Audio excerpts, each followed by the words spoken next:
할렐루야, 반갑습니다. 2년 전에 왔었다고 그러네요. 예. 제가 유튜브를 찾아봤어요. 내가 2년 전에 와서 무슨 얘기를 했나. 아무리 뒤져도 안 나오더라고요. 그래서 분명히 갔었던 것 같은데 다른 분들 거는 다 올려놨는데 왜 내 거만 안 올라가 있나. 어젯밤에 인터넷을 이렇게 뒤지면서 조금 마음이 아팠어요. 내 강의 내용이 상태가 안 좋았나 보다. 그랬더니 오늘 목사님께서 하시는 말씀이 그때 제가 올리지 말아달라 이렇게 부탁을 했었다 그러네요. 기억이 안 납니다. 저는 뭐 늘 똑같아요. 똑같은데 오늘은 제가 면도를 싹 했죠. 조금 2년 전에 비해서 더 젊어졌을 거다 이렇게 저자만 그냥 부르짖고 있습니다. 어쨌든 반갑고요. 2년 전에 왔을 때 기억나는 것은 교회가 2층에 상가 건물에 있었던 건물. 그래서 그때도 주차하는 것 때문에 조금 그랬었다라는 걸 기억했다가 주소를 찍고 교회 오니까 당연히 그 2년 전 그 교회로 갈 줄 알았는데 딴 곳으로 와서 건물이 이렇게 큰 걸 보고 다른 주임제 교회를 쳤나 보다. 시계를 보니까 10분 전에 도착이 됐는데 이제 다시 교회에다 전화해서 제대로 된 주소를 찍어서 찾아가면 어떻게 되나 그게 걱정이 되더라고요. 근데 들어와 보니까 목사님이 이렇게 로비에서 저를 맞아주시는데 틀린 거는 아닌데 이게 어떻게 된 걸까? 2년 전에도 분명히 저한테 교회를 건축 중입니다, 건축할 겁니다 이런 얘기를 한 적은 없었던 것 같은데 들어와서 이제 이야기를 들으면서 역시 하나님께서 사랑하시는 교회, 주님이 임재하시는 교회, 주임제 교회이기 때문에 이렇게 놀라운 기적을 통해서 하나님께서 자리를 마련해 주셨구나 이런 놀라운 이야기를 들었습니다. 제가 회복하고 용서 제3성전 영화를 짧은 시간 동안 한 3년 안에 그 영화들을 모두 만들었어요. 2010년도에 회복, 2011년도에 용서, 2013년도에 제3성전 이렇게 영화를 만들면서 제가 느낀 것은 한국 분들이 너무 이스라엘에 대해서 잘 모르고 있다 이런 거를 알게 됐어요.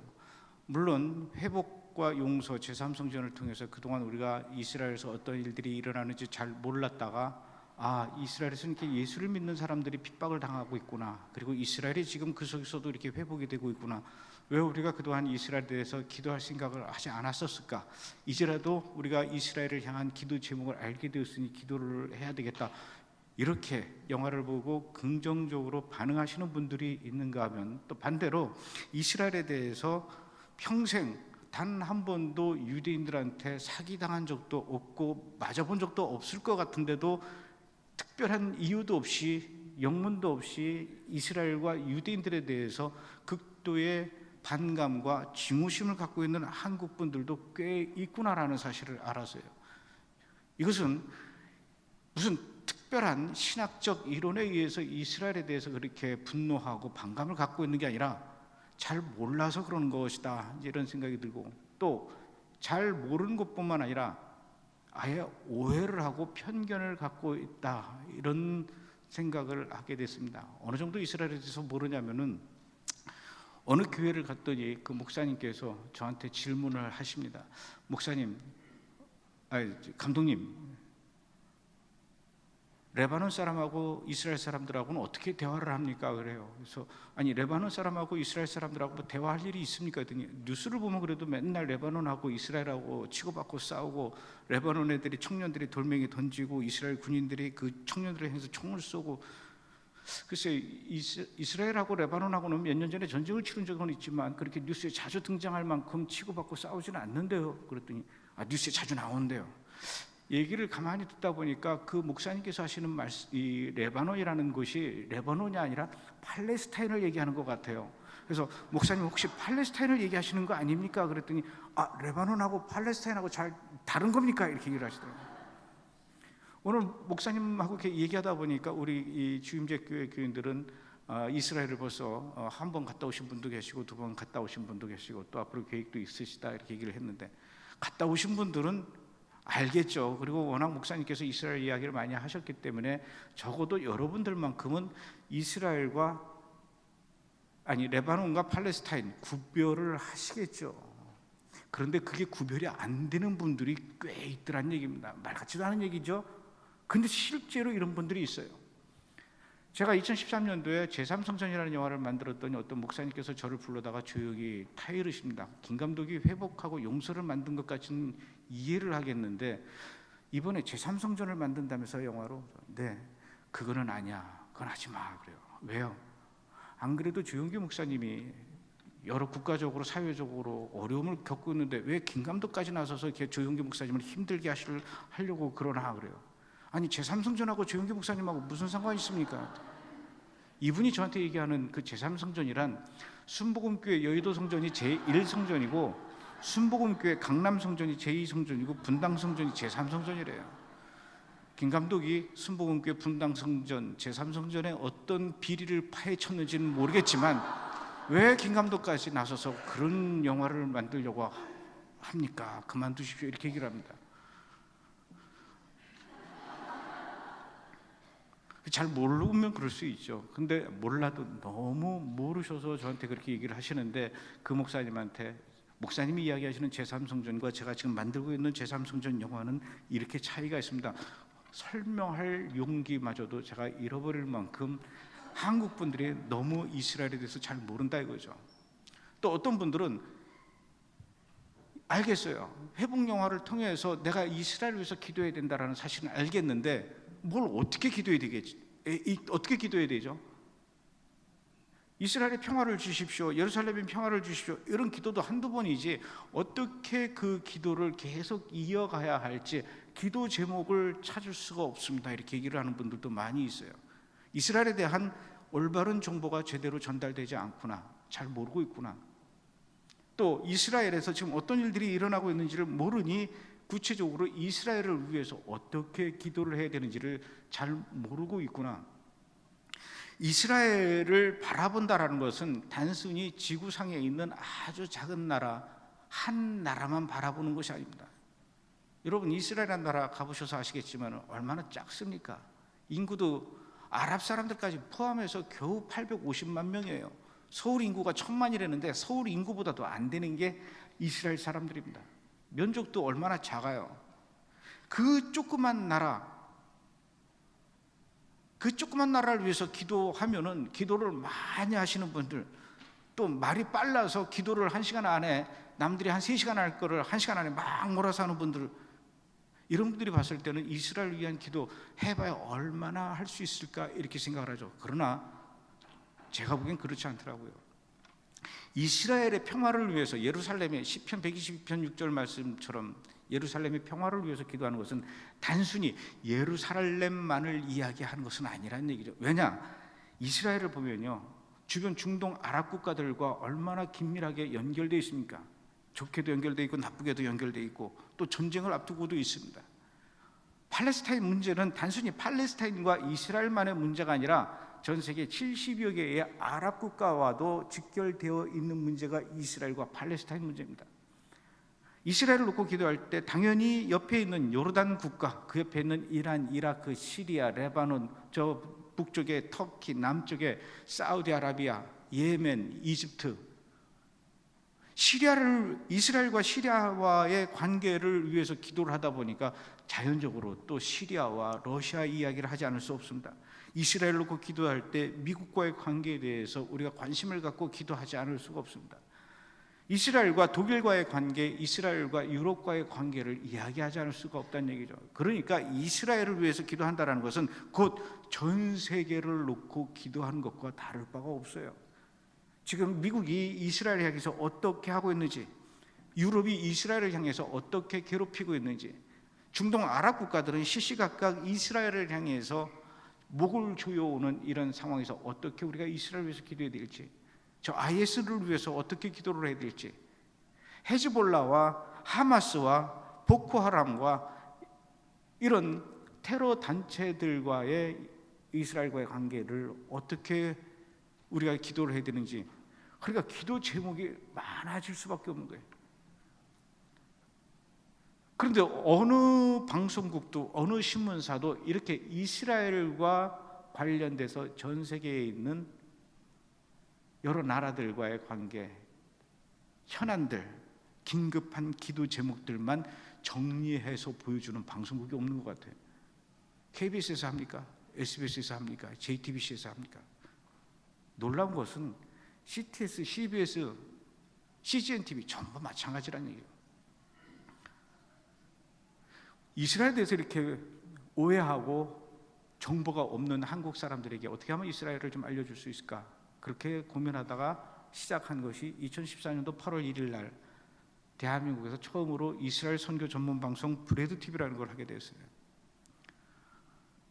여러분, 어느 큰 교회에서 지금 경제적으로 자금이 여유 있는 교회에서 팍팍 밀어줘서 하는 그런 방송이 아니라, 또 어떤 큰 선교단체에서 전 세계에서 들어오는 그 후원금을 가지고 운영하는 선교단체에서 팍팍 밀어주는 그런 방송국이 아니라, 일개 집사가, 신학교 문은 근처에도 가보지 않은 일개 집사가 선교 방송을 한다라고 했을 때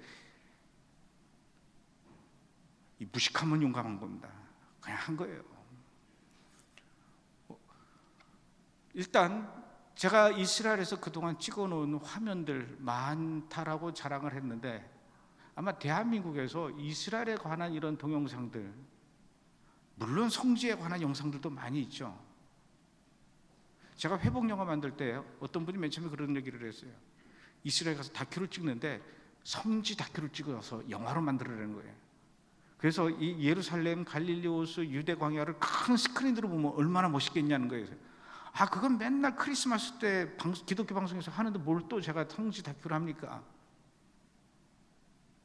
그런 것들도 물론 많이 있어요. 그런 성지 영상들도 있지만, 그것뿐만 아니라 저는 이스라엘에서 정통 유대인으로 살아왔던 사람이 도무지 예수라면은 그의 마음속에 바늘 하나 들어갈 것 같지 않고 거부할 수밖에 없는 이 주변 환경 속에서 살아온 그 사람의 마음에 그 대리석이 팍 깨지면서 예수 그리스도가 나타나서 그들을 예수 그리스도로 제자로 삼는 이런 일들이 일어나고 있는데, 그런 사람들을 계속 만난 거예요. 뿐만 아니라 팔레스타인 사람들, 요르단, 레바논, 시리아 이런 곳에서 극단적인 테러리스트로, 극단적인 무슬림으로 살아오다가 어느 날 갑자기 이 사람들도 예수님을 직접 보고 예수를 믿기 시작한 사람들, 이런 사람들을 저는 직접 다 만났습니다. 만났고 그들과 무릎을 맞대고 앉아서 카메라를 들이대고 그들의 그 생생한 간증을 카메라에 다 담은 거예요. 그 어디서도 들을 수 없는, 정말로 이들이 목숨을 내놓고 예수를 믿을 수밖에 없었던 그 결정적인 순간들을 생생하게 증언하는 그 내용들을 카메라에 다 담아놓은 거예요. 수백 명의 간증들이 다 저한테 있는데, 저는 그 간증이 들어있는 외장하들을 보면서 밤마다 얼마나 혼자서 배를 두들기면서, 와, 나만큼 이렇게 간증을 많이 갖고 있는 사람 있으면 나와보라 그래. 그게 만족이었어요, 저는. 근데 그게 다가 아니라 이렇게 많이 갖고 있는 그들의 예수를 만난 이야기들을 세상 사람들에게 좀 나눠줘야 되는 게 아닌가. 이스라엘에서 일어나고 있는 모든 일들을 카메라에 담아서 뉴스를 구체적으로 정리해서 매주 한국 사람들뿐만 아니라 전 세계에 있는 모든 크리스천들에게 이스라엘을 향한 기도 제목을 좀 알려주는 그런 뉴스 프로그램도 좀 만들어야 되겠다. 평생을 대체신학 속에서 교인들에게 잘못된 믿음을 가르쳐 오셨던 어떤 원로 목사님께서 최근에 이스라엘을 깨닫고, 아, 내가 그동안 왜 성경 속에서 이스라엘을 몰랐을까? 그것을 후회하면서 교인들에게 고백을 하고, 여러분 이스라엘을 보셔야 됩니다. 그러면서 목회의 방향이 바뀌면서 교인들의 눈이 활짝 떠지는 그런 경험을 한 한국의 목사님들이 알려지지 않은 분들 중에 꽤 많이 있더라고요. 그런 분들을 다 만나서 또 인터뷰해서 그분들의 이야기들을 토크쇼로 해서 방송을 하고 이스라엘을 가지고 할 수 있는 이 프로그램들이 얼마나 많은지요. 이스라엘에 가보지도 않은 사람들이 이스라엘에 대해서 갖고 있는 선입견들이 있어요. 이스라엘 그러면 맨날 전쟁 중이고 무덥고 먼지 모래바람 날리고 깨끗하지 않고 그 뭐 이스라엘로 놀러가? 뭐하러 이스라엘로 여행을 가? 여행 갈까 보면 차라리 오키나와나 하와이로 가지, 유럽으로 가지, 이렇게 생각하는 사람들이 있어요. 이스라엘이 전 국토를 이렇게 돌아다니면 얼마나 신비한, 지구상에 있는 모든 자연의 이 놀라운 모습들, 아름다운 모습들, 이런 것들이 그 조그만 나라에 다 압축되어 있다는 사실을 아는 사람들이 없는 것 같아요. 그래서 저는 드론을 하나 구입을 해가지고 이스라엘을 정말로 그냥 이 전 국토를 샅샅이 그야말로 핥으면서 촬영을 했어요. 그 화면을 보고 야, 갈릴리 호수가 이렇게 아름답구나. 여러분들이 가보신 갈릴리 호수는 몇 월 달에 가보셨는지 모르겠지만 그게 계절마다 또 다 틀려요. 예수님께서 수천 명을 앉혀놓고 이 산상보훈하셨던 그 언덕도 3월 달에 가면 그 산 자체가 노란 페인트를 뿌려놓은 것 같이 전체적으로 꽃으로 뒤덮이고 갈릴리 호수가 이렇게 아름답고, 뿐만 아니라 저 남쪽에 여러분들 지난번에 에일랏도 갔다 오셨다면서요. 그 유대 광야 네게브 사막, 특히 그 에일랏에서 한 20km 떨어진 곳에 레드 캐니언이라고 있는데, 이 레드 캐니언은 미국의 그랜드 캐니언을 그대로 옮겨놓은 듯한 이런 협곡이 있어요. 그런데 잘 모르죠. 이런 걸 다 촬영을 해가지고 우리 브레드 TV에서 소개를 합니다. 이스라엘에서 예수를 믿는 메시아닉주들의 그 찬양을 뮤직비디오로 만들어서 뮤직비디오를 소개하기도 하고요. 그래서 그 방송을 보면은 아, 이스라엘 나도 가보고 싶다. 아, 왜 이렇게 많은 사람들이 지금 전 세계적으로 이렇게 이스라엘을 위해서 기도하는 운동이 일어나고 있는데 나만 몰랐을까? 왜 우리 가족만 모르고 우리 교회만 모르고 있을까? 이런 생각이 들 만큼 전 세계에서 일어나고 있는 이스라엘 회복 운동의 현장의 소식들도 생생하게 전하는데, 포부는 좋죠. 이런 것도 해야 되겠다, 이런 것도 해야 되겠다. 지금도 꿈은 많습니다. 하고 싶은 그 프로그램들도 많고. 근데 첫날 방송을 했는데 유튜브에다 올린다, 우리는. 유튜브에 올려서 그걸 이제 홈페이지에 링크해서 사람들에게 보여주는데, 첫날 방송을 했더니 1000명이 보더라고요. 그걸 보고 얼마나 절망했는지 몰라요. 우리나라에 잘은 모르지만 이 인터넷 방송을 하는 1인 방송이죠. 이런 거 하는 사람들이 한 10,000명이 넘는데요. 그런데 이 인터넷 방송에서 정말로 이목을 끌기 위해서 방송에서 별짓들을 다 하는 거예요. 그게 아니라 저같이 건전하게 방송을 하면서 하루에 클릭 수가 1000명이 넘기가 쉽지 않다는 얘기죠. 근데 저는 1000명이 넘은 거예요. 그러니까 굉장히 성공했다, 저한테 그렇게 얘기를 하더라고요. 근데 그게 저는 만족이 안 됐어요. 왜냐하면은 제가 25년 동안 방송국에서 일했잖아요. 그리고 제가 만드는 프로그램마다 나름대로 꽤 성공한 프로그램들이 많아요. 요즘은 종편이 생기고 케이블 TV가 많이 생겨서 공중파의 시청률이 그렇게 많이 안 나오지만, 저 때는 종편이 없었기 때문에 SBS에서 한번 대박 났다 그러면 무조건 30% 이상이에요. 30% 이상의 시청률이라는 건 뭐냐면 대한민국 인구의 30%가 봤다는 거예요. 5천만 명을 기준으로 했을 때 인구를 30%면 1,500만 명이 봤다라는 겁니다. 제가 만든 프로그램을 1,500만 명이 보던 프로그램을 만들던 사람이 이스라엘 선교 전문 방송 브레드 TV였는데 1,000명을 봤다니까 얼마나 기가 막힌지요. 내가 이 1,000명 보게 하려고 이걸 시작을 했나. 근데 또 중단할 수는 없잖아요. 그럼에도 불구하고 계속 해나가고 있는데 이제 며칠 안 남았어요. 이제 돌아오는 8월 1일이 되면 정확하게 방송을 시작한 지 3주년이 되는 해예요. 첫날 1000명이 보던 이 브레드 TV가 3년이 지난 지금 약 600만 명 이상이 봤어요. 그리고 매일 지금도 27,000명에서 35,000명이 매일매일 보고 있습니다. 27,000명에서 35,000명이라는 것은 우리 브레드 TV에 들어와서 보는 사람들만 그 정도고, 요즘은 저희가 만든 프로그램들을 기다리고 있다가 사람들이 다운을 받아요. 그래서 자기들 홈페이지, 자기 블로그에 또 올립니다. 근데 이런 사람들 것까지는 우리가 체크가 안 되죠. 얼핏 계산하기로는 우리 홈페이지에 들어와서 보는 사람들보다 곱하기 한 3배는 해야 되지 않을까. 그러면은 하루에 거의 한 10만 명이 본다는 거죠. 여러분, 전 세계에서 이렇게 브레드 TV를 사람들이 보면서 지금 이스라엘에서 어떤 일들이 일어나고 있는지 예의주시하고 있다는 겁니다. 매일매일 브레드 TV에서 알려주고 있는 기도 제목을 가지고 이스라엘을 위해서 기도하는 것입니다.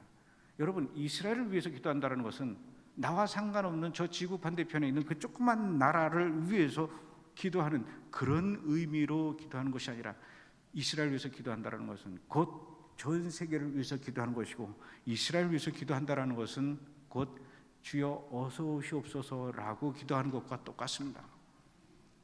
이렇게 이스라엘은 단순한 나라가 아니라 우리가 살고 있는 이 지구상에서 하나님께서 우리 인류를 향해서 갖고 있는 거대한 시간표 속에 우리가 어디쯤 와 있는지를 정확하게 보여줄 수 있는 나라가 바로 이스라엘이고, 이스라엘 중에서도 특히 예루살렘은 더더욱 정확한 하나님의 시간표라는 것이죠.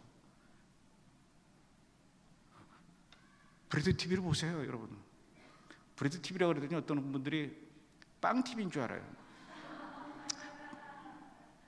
감독님이 자존심 상할까봐 이런 얘기를 그동안 못했는데 이제는 좀 말씀드려야 될 것 같습니다. 스페링이 빠졌습니다. 그래요. 브레드는 BRAED, 브레드인데 EAD, 근데 왜 E를 빼먹었습니까? 그 빵 TV가 아니고, 브레드 TV는 제 영어 이름이 브레드예요. 브레드 킴인데, 처음부터 이렇게 브레드 TV를 해야 되겠다, 이스라엘 선교 전문 방송을 해야 되겠다 계획을 세우고 마음 먹고 차근차근 준비하고 이렇게 해서 한 게 아니라, 이런 거 있습니다. 이런 거 아실지 모르겠는데, 이스라엘이라고 하는 바닷가가 있어요. 호숫가가 있는데 저는 그 호숫가에 그냥 놀러 간 거예요. 근데 누가 빠졌어요. 제가 뛰어들어가가지고 그 아무도 구경만 하고 아무도 구해주지 않는 그 호수에 빠진 사람을 향해서 멋있게 헤엄쳐가지고 그 사람 탁 밖으로 나서 인공호흡해서 살려내는, 남들이 봤을 때 얼마나 멋있어 보입니까? 아무도 이스라엘을 위해서 그렇게 기도하자라는 얘기 하지 않고 방송할 생각을 안 하고 평신도로서 이스라엘을 위해서 이렇게 헌신하는 사람, 되게 멋있어 보였나 봐요. 막 사람들이 물어보겠죠. 기자들이 달려와서 어떻게 당신은 그렇게 용감하게 용기를 내서 물에 빠진 사람들 아무도 도와주지 않고 구경만 하고 있을 때 당신만 혼자 옷도 벗지 않고 뛰어들어가가지고 저 사람을 살려낼 수 있는 그 용기는 어디서 나온 겁니까? 그때 이 사람이 그랬대잖아요. 누가 나 밀었어요.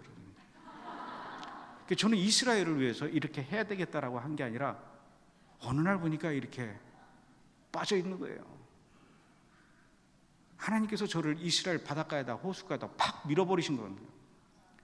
그러니까 준비 없이 회복이라는 영화를 만들고, 준비 없이 용서라는 영화를 만들고, 준비 없이 제3성전 영화 만들고, 또 준비 없이 지금 4번째 영화를 지금 또 만들고 이제 곧 개봉을 합니다. 그러다 보니까 이스라엘 선교 전문 방송 무슨 TV 제목을 뭐로 해야 될까? 샬롬 TV 할까? 이스라엘 TV 할까? 아이러브 이스라엘 TV 할까? 얼마나 많은 생각을 하겠습니까? 근데 그럴 생각할 여유가 없이 일이 시작된 거예요. 제3성전 영화 만들러 이스라엘로 가가지고 유대인들을 만나서 인터뷰를 하는데 계약서를 써야 됩니다. 출연 동의 계약서. 당신 오늘 인터뷰한 걸 가지고 나중에 영화를 만들고 책으로 만들고 DVD를 만들고 이런 거에 대해서 동의를 해 주십시오 하고 이제 계약서를 내미는데, 그 계약서 상에 회사 이름이 있어야 되는 거예요. 그 유대인이 물어봅니다. 당신은 영화사 이름이 뭡니까? 영화사 이름이 없었어요, 그때는. 그러다가 그냥 머릿속에 떠오른 게 내 이름이 브래드 킴이니까 브래드 필름입니다. 그래서 사인된 거예요. 첫 사인이 중요해요. 첫 사인한 그 종이에 브래드 필름이라고 썼기 때문에 자동적으로 그 다음 사람들은 무조건 브래드 필름이 된 거예요. 그러다가 이제 방송을 하면서 자동적으로 또 브래드 TV가 된 겁니다. 어떤 사람들이 막 욕을 해요. 안 좋은 소리 하죠. 무슨 지 이름 가지고 무슨 미니스트리를 하고 지 이름 가지고 방송을 하고, 아이고 뭐 대한민국에서 뭐 이름 정하는데 내가 누구한테 허락받고 해야 됩니까? 아니면 심의를 받아야 됩니까? 그냥 했어요. 했는데 미국에 있던 어떤 오래 사시던 분이 우리 사무실에 와서 저한테 얘기를 해요. 감독님, 어쩜 그렇게 브래드 TV 이름을 잘 지었습니까? 그래서 왜요? 그랬더니 자기는 이 브래드 TV의 이름의 이 의미를 알고 난 뒤로는 너무 놀랬다라는 거예요. 이게 뭡니까? 이건 그냥 내 이름인데. 그게 아니라는 거예요. 이 미국 사람들, 외국 서양 사람들 이름에는 이 조상들의 직업이 있답니다. 뭐 엘리자베스 테일러, 그럼 테일러는 이 양복점 한다, 옷 만들던 가문들이래요. 스미스라는 이 이름을 가진 사람들은 농기구, 총 이런 연장을 만드는 가문이랍니다. 그럼 브레드라고 하는 가문은요, 길을 만들던 가문들입니다. 그런 거예요.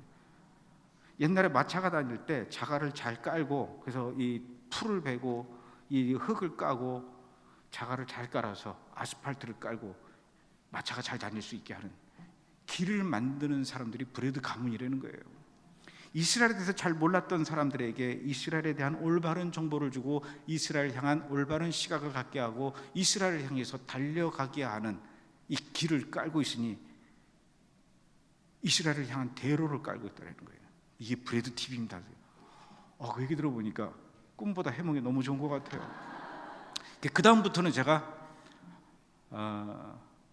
브레드 TV가 내 이름으로 한 게 아니다, 이 얘기는 이제 맨 마지막에 자꾸 물어보면 겨우 얘기해주고 브레드 TV란 길을 까는 방송입니다, 이렇게 설명을 하죠. 하나님께서 3년 동안 브레드 TV가 단 한 주도 방송이 중단되지 않고 계속 방송이 되면서 지금까지 약 1200여 개의 방송 프로그램을 만들었어요. 한 34개의 종류의 프로그램들이죠. 지금은 10명의 스태프들이 우리 사무실에서 일을 하고요. 또 우리 사무실에서 일하지는 않지만 우리가 부탁을 하면은 매달 이렇게 도와주는, 밖에서 일해 주시는 분들이 있습니다. 뭐 디자이너라든가 번역하시는 분들이라든가 다 돈 줘야죠. 그래서 우리 사무실에서 매달 월급 주는 사람이 17명이나 돼요. 전 세계를 그렇게 돌아다녀 봤지만 이스라엘만 가지고 마지막 때를 알려주는 컨셉을 가지고, 그런 주제를 가지고 하는 방송국도 찾아보기 쉽지 않지만 큰 교회나 어떤 크리스찬 기업이나 큰 선교단체와 연계되지 않고 그들의 지원을 받지 않고 그냥 일개 집사가 혼자서 스스로 이렇게 돌아가는 17명에게 월급을 줘가면서까지 하는 이런 방송국은 더더욱 저는 찾아보지 못했지만, 이렇게 할 수 있었던 것은 정말로 이 시대에 하나님께서 얼마나 이 작업들이 필요한 일이기에 이렇게 하나님께서 해 나가고 계시나, 이런 생각을 해봅니다. 어떤 분들이 다음 계획은 어떻습니까? 이렇게 물어보는 분들도 있어요. 근데 저는 계획이 없습니다. 왜냐? 하나님이 또 어디로 떠밀지 모르기 때문에. 저는 지금도 계속해서 계획 없이 하나님께서 이끄시는 대로, 하나님께서 흘려보내는, 제가 이 기독교 영화를 만들면서 그걸 깨달았어요. 절대로 내 아이디어와 내 의지와 내 경험을 믿고 일을 해서는 안 되고, 이 브레드 TV를 만드는 이유, 방송하는 이유, 그리고 지금 제가 계속해서 기독교 다큐멘터리를 만드는, 영화를 만드는 이유, 왜 할까요? 돈을 벌려고 할까요? 사람들에게 유명해지려고 할까요? 어떤 삶의 보람을 느끼려고 이런 일들을 할까요? 그게 아닙니다. 만약에 하나님께서 이 일이, 이건 네가 할 일이 아니다, 이건 원래 내가 하려고 했던 이 일의 본질과 너는 많이 벗어나 있다 라고 하신다면은 하나님께서 언제든지 이 일을 멈춰 주십시오. 저는 그렇게 기도를 합니다. 그러나 반대로 하나님, 내가 왜 도대체 이 일을 해야 됩니까? 저는 기독교 다큐멘터리 영화 하기도 싫고 이런 브레드 TV도 하기도 싫고 그냥 절 좀 그냥 가만 내버려 두십시오. 더더군다나 이스라엘은 가고도 싶지 않습니다. 그럼에도 불구하고 하나님께서 무슨 소리냐, 이거는 반드시 해야 할 일이다 한다면은 저의 머리끄댕이를 붙잡고 이스라엘로 보내고, 또 이스라엘이라는 호수 바로 앞에서 발로 뻥 걷어차서 빠뜨리십시오. 그렇게 해서 지금까지 오는 거예요. 그렇지 않으면 3년 동안 17명한테 어떻게 월급을 주면서 이 일들을 하겠냐고. 그랬더니 어떤 분들이 브래드 TV가 요즘 점점 프로그램도 많아지고 외국도 자주 나가고 직원들도 꽤 많이 늘어났다고 하고, 그러니까 이렇게 생각하시는 분들이 있어요. 어떤 큰 물줄을 잡았나 보다. 그리고 제가 방송국에서 오랫동안 일을 하다 보니까 우리가 만드는 프로그램들이 굉장히 수준이 좋아야 돼요. 화질도 좋아야 되고 앵글도 좋아야 되고 편집도 잘해야 되고 음악도 잘 깔아야 되고 자막도 잘 넣어야 되고 구성도 잘해야 되고. 왜 이스라엘 방송이 세상 방송만 못한 후지게 나가면 안 되지 않느냐. 잘해야 된다. 세상에서 가장 귀한 복음을 전하는 방송이 이렇게 품질 면에서 떨어지면 안 된다, 이렇게 생각을 하고 저는 우리 스태프들한테 다시 해. 그게 잘 만들어요. 요즘은 이제는 제가 굳이 얘기하지 않아도 잘 만듭니다. 그러니까 잘 만드니까 사람들이 봤을 때 우리 브래드 TV 스튜디오가 엄청 큰 줄 알아요. 그리고 17명의 스태프이 아니라 한 30-40명 되는 줄 압니다. 어떤 분은 우리 브래드 TV가 사옥이 있는 줄 알아요. 또 어떤 분은 우리나라 어떤 큰 교회에서 우리 브래드 TV를 계속 지원해 주는 줄 알아요. 천만의 말씀. 우리 브래드 TV를 후원해 주시는 분이 있죠. 그분들은 거의 제가 모르는 분들입니다. 방송을 보시고 야, 이렇게 광고도 없이 후원도 없이 저렇게 힘들게 해 나가고 있구나, 내가 좀 도와야 되겠다, 이렇게 생각하시는 분들이 정기 후원하시는 분도 있고요, 일시불 후원하시는 분들도 있고. 근데 누가 하는지 모르죠. 그분들이 매달 10,000원씩 20,000원씩 30,000원씩 이렇게 보내주시는 걸로 지금까지 하고 있는 거예요. 그런데 일산에 있는 저희 사무실이 오피스텔인데 한 80평이래요. 근데 80평이면은 실제는 뭐 이것저것 빼면 한 40평밖에 안 되는 거죠.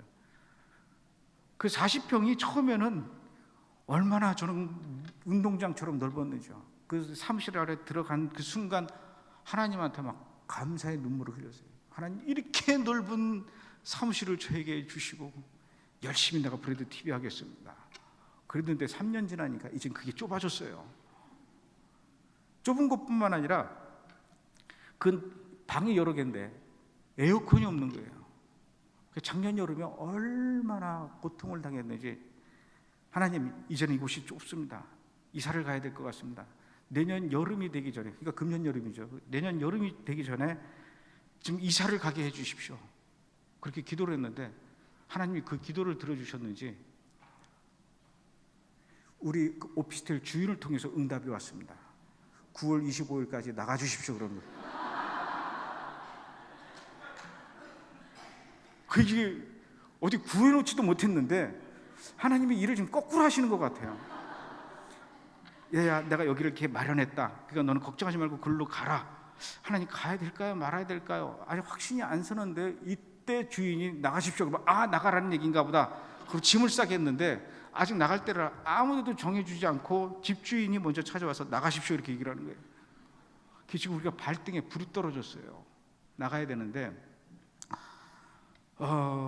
어떻게 될지 잘 모르겠습니다. 물론 여기저기 뭐 좀 알아보고는 있는데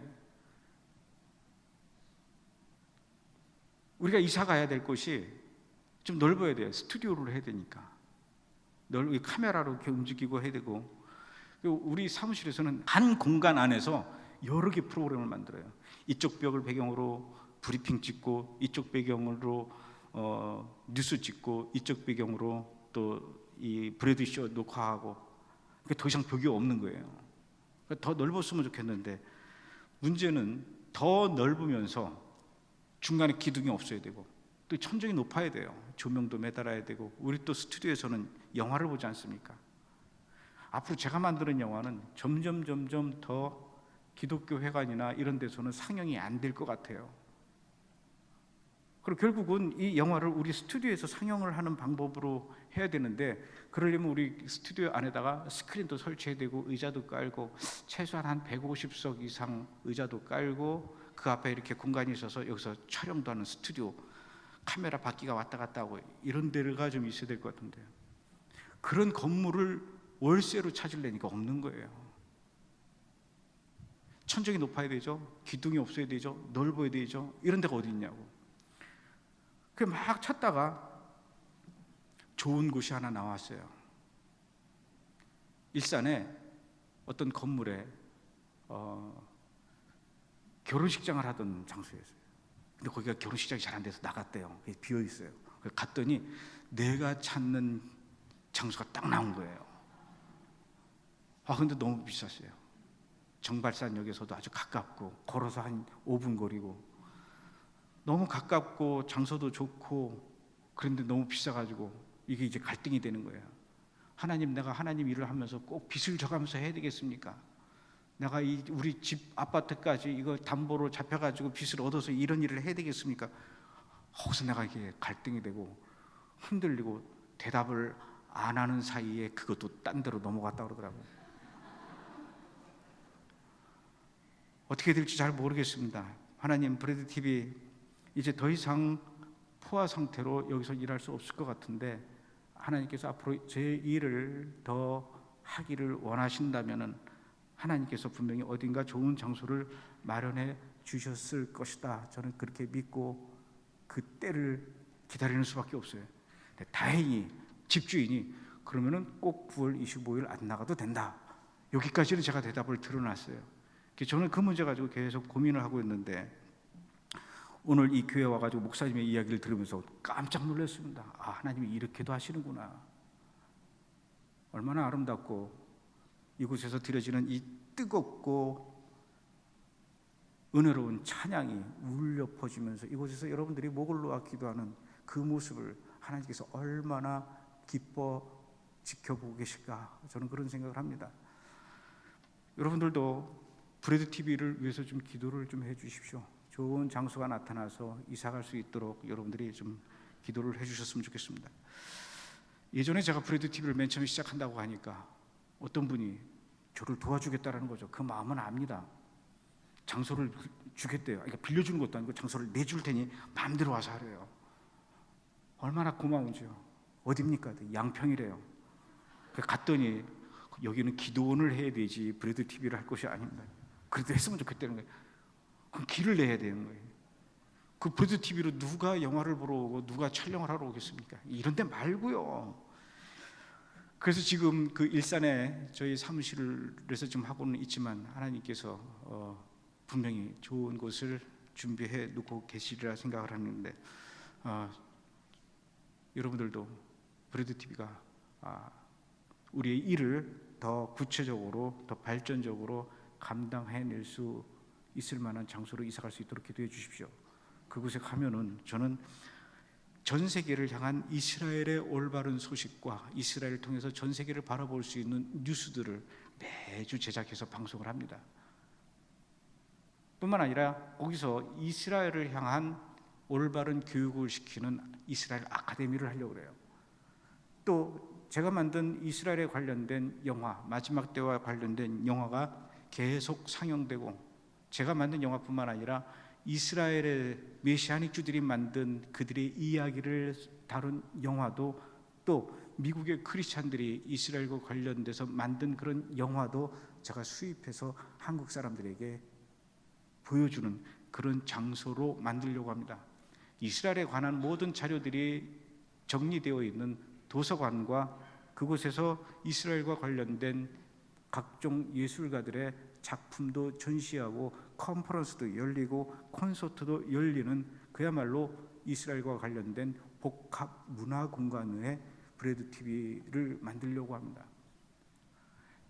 차차 일들이 이루어지겠지만 어쨌든 그 일들은 이제 중단할 수 없을 만큼 하나님께서 일을 많이 진행시켜 놓으셨습니다.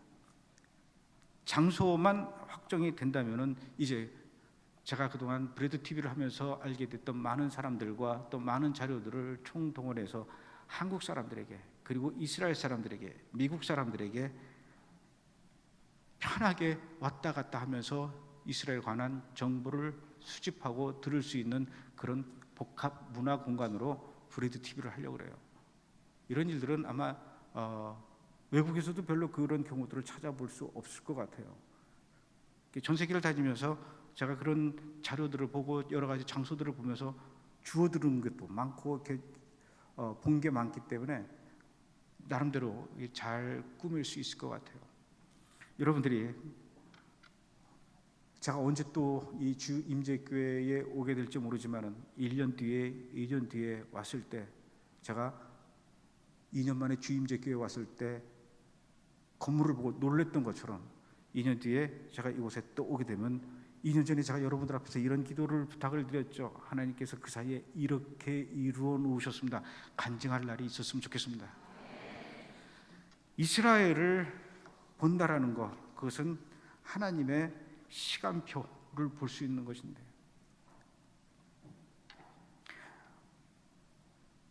마지막 때에 일어날 일들에 대해서 제자들이 예수님한테 질문하지 않습니까? 그거에 대한 대답이 마태복음 24장에 나오죠. 무화과나무의 비유를 보라.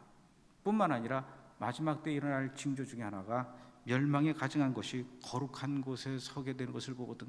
다니엘에서 한 이야기들을 보라. 다니엘서에서 예언하셨던 그 일들을 예수님은 다시 말씀하십니다. 이것이 뭐냐면은 이스라엘의 회복과 제3성전 건축을 얘기하는 거죠. 저는 그걸 봤어요. 이런 거를 성경을 통해서 물론 읽었지만은 인터넷이나 다른 자료를 통해서 확인하는 것이 아니라 저는 이스라엘 그 현장에 가서 직접 보았다라는 거죠. 1948년에 이스라엘이 국토가 회복이 됐습니다. 1900년 동안 나라가 없었던 그 이스라엘 국가가 다시 세워졌죠. 국토만 회복된 것이 아니라 그 작은 나라에 전 세계에 흩어졌던 유대인들이 계속해서 밀려 들어옵니다. 1948년에 이스라엘이 건국할 때만 해도 70만 명 정도밖에 되지 않았던 그 인구가 지금은 850만 명입니다. 아랍 인구를 포함해서 850만 명인데 아랍 인구 빼면 한 750만 명 정도 된다고 그래요. 10배 이상의 인구가 늘어난 겁니다. 어떤 분들은 지금 이스라엘 그 땅 독립한 그 이스라엘은 성경에서 이야기하는 이스라엘이 아니다, 이렇게 얘기하는 분들이 있어요. 무슨 근거로 그렇게 얘기하는지 모르겠습니다. 오늘도 이스라엘 텔아비브 공항에 가면은 여러분들이 입국한 그 장소에서 서둘러서 주차장 쪽으로 가지 말고 그 자리에 멈춰서서 내가 빠져나온 그 문을 향해서 뒤돌아보고 10분만 서 있어도 여러분 뒤로 계속해서 꾸역꾸역 들어오는, 전 세계에서 이스라엘로 향해서 들어오는 유대인들의 모습을 볼 수가 있다는 얘기죠. 그게 뭡니까? 지금도 계속해서 이스라엘을 향한 알리야가 진행되고 있다는 거예요. 특히 최근 들어서 전 세계에서 일어나고 있는 이 유대주의 열풍 때문에 프랑스에서 조상 대대로 1000년 이상씩 살아오던 유대인들이, 여러분 1000년 이상 정도 살았으면은 거기가 고향이죠. 얼마나 그 프랑스만큼 편안한 나라가 또 있겠습니까? 그럼에도 불구하고 그곳에 있던 유대인들이 이제는 여기서 더 이상 살 수 없다. 비록 전쟁이 난다 하더라도 우리가 죽을 곳은 우리의 고향 이스라엘뿐이다. 그러면서 프랑스에 있는 유대인들이 이스라엘로 들어오고 있습니다. 2016년도 한 해 동안 프랑스에서 이스라엘로 돌아온 유대인들의 숫자가 지난 30년 동안 이스라엘로 돌아온 프랑스 유대인들의 숫자보다 더 많다는 거예요. 이제 더 이상 안 들어와도 될 것 같은데 이게 없이 지금 이스라엘로 돌아오는 유대인들의 숫자는 그야말로 그들도 예측 불가능할 정도로 기하급수적으로 늘어나고 있다는 얘기죠. 물론 러시아에 있는 유대인들도 많이 들어왔죠. 200만 명 이상 들어왔다고 합니다.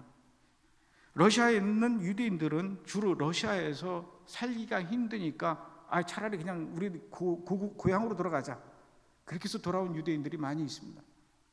이 러시아 쪽에서 온 유대인들은 예루살렘이나 이 텔아비브 같은 도시에서는 물가가 비싸니까 잘 못 살아요. 이게 다 지방으로 내려갑니다. 그래서 부엘세바 같은 데 가면은 여기가 이스라엘인지 러시아인지 헷갈릴 정도로, 오히려 히브리어가 안 통하고 러시아 말이 더 잘 통하는 곳이 부엘세바가 될 정도로 그렇게 러시아에서 온 유대인들이 많이 지금 늘어나고 있다는 얘기죠.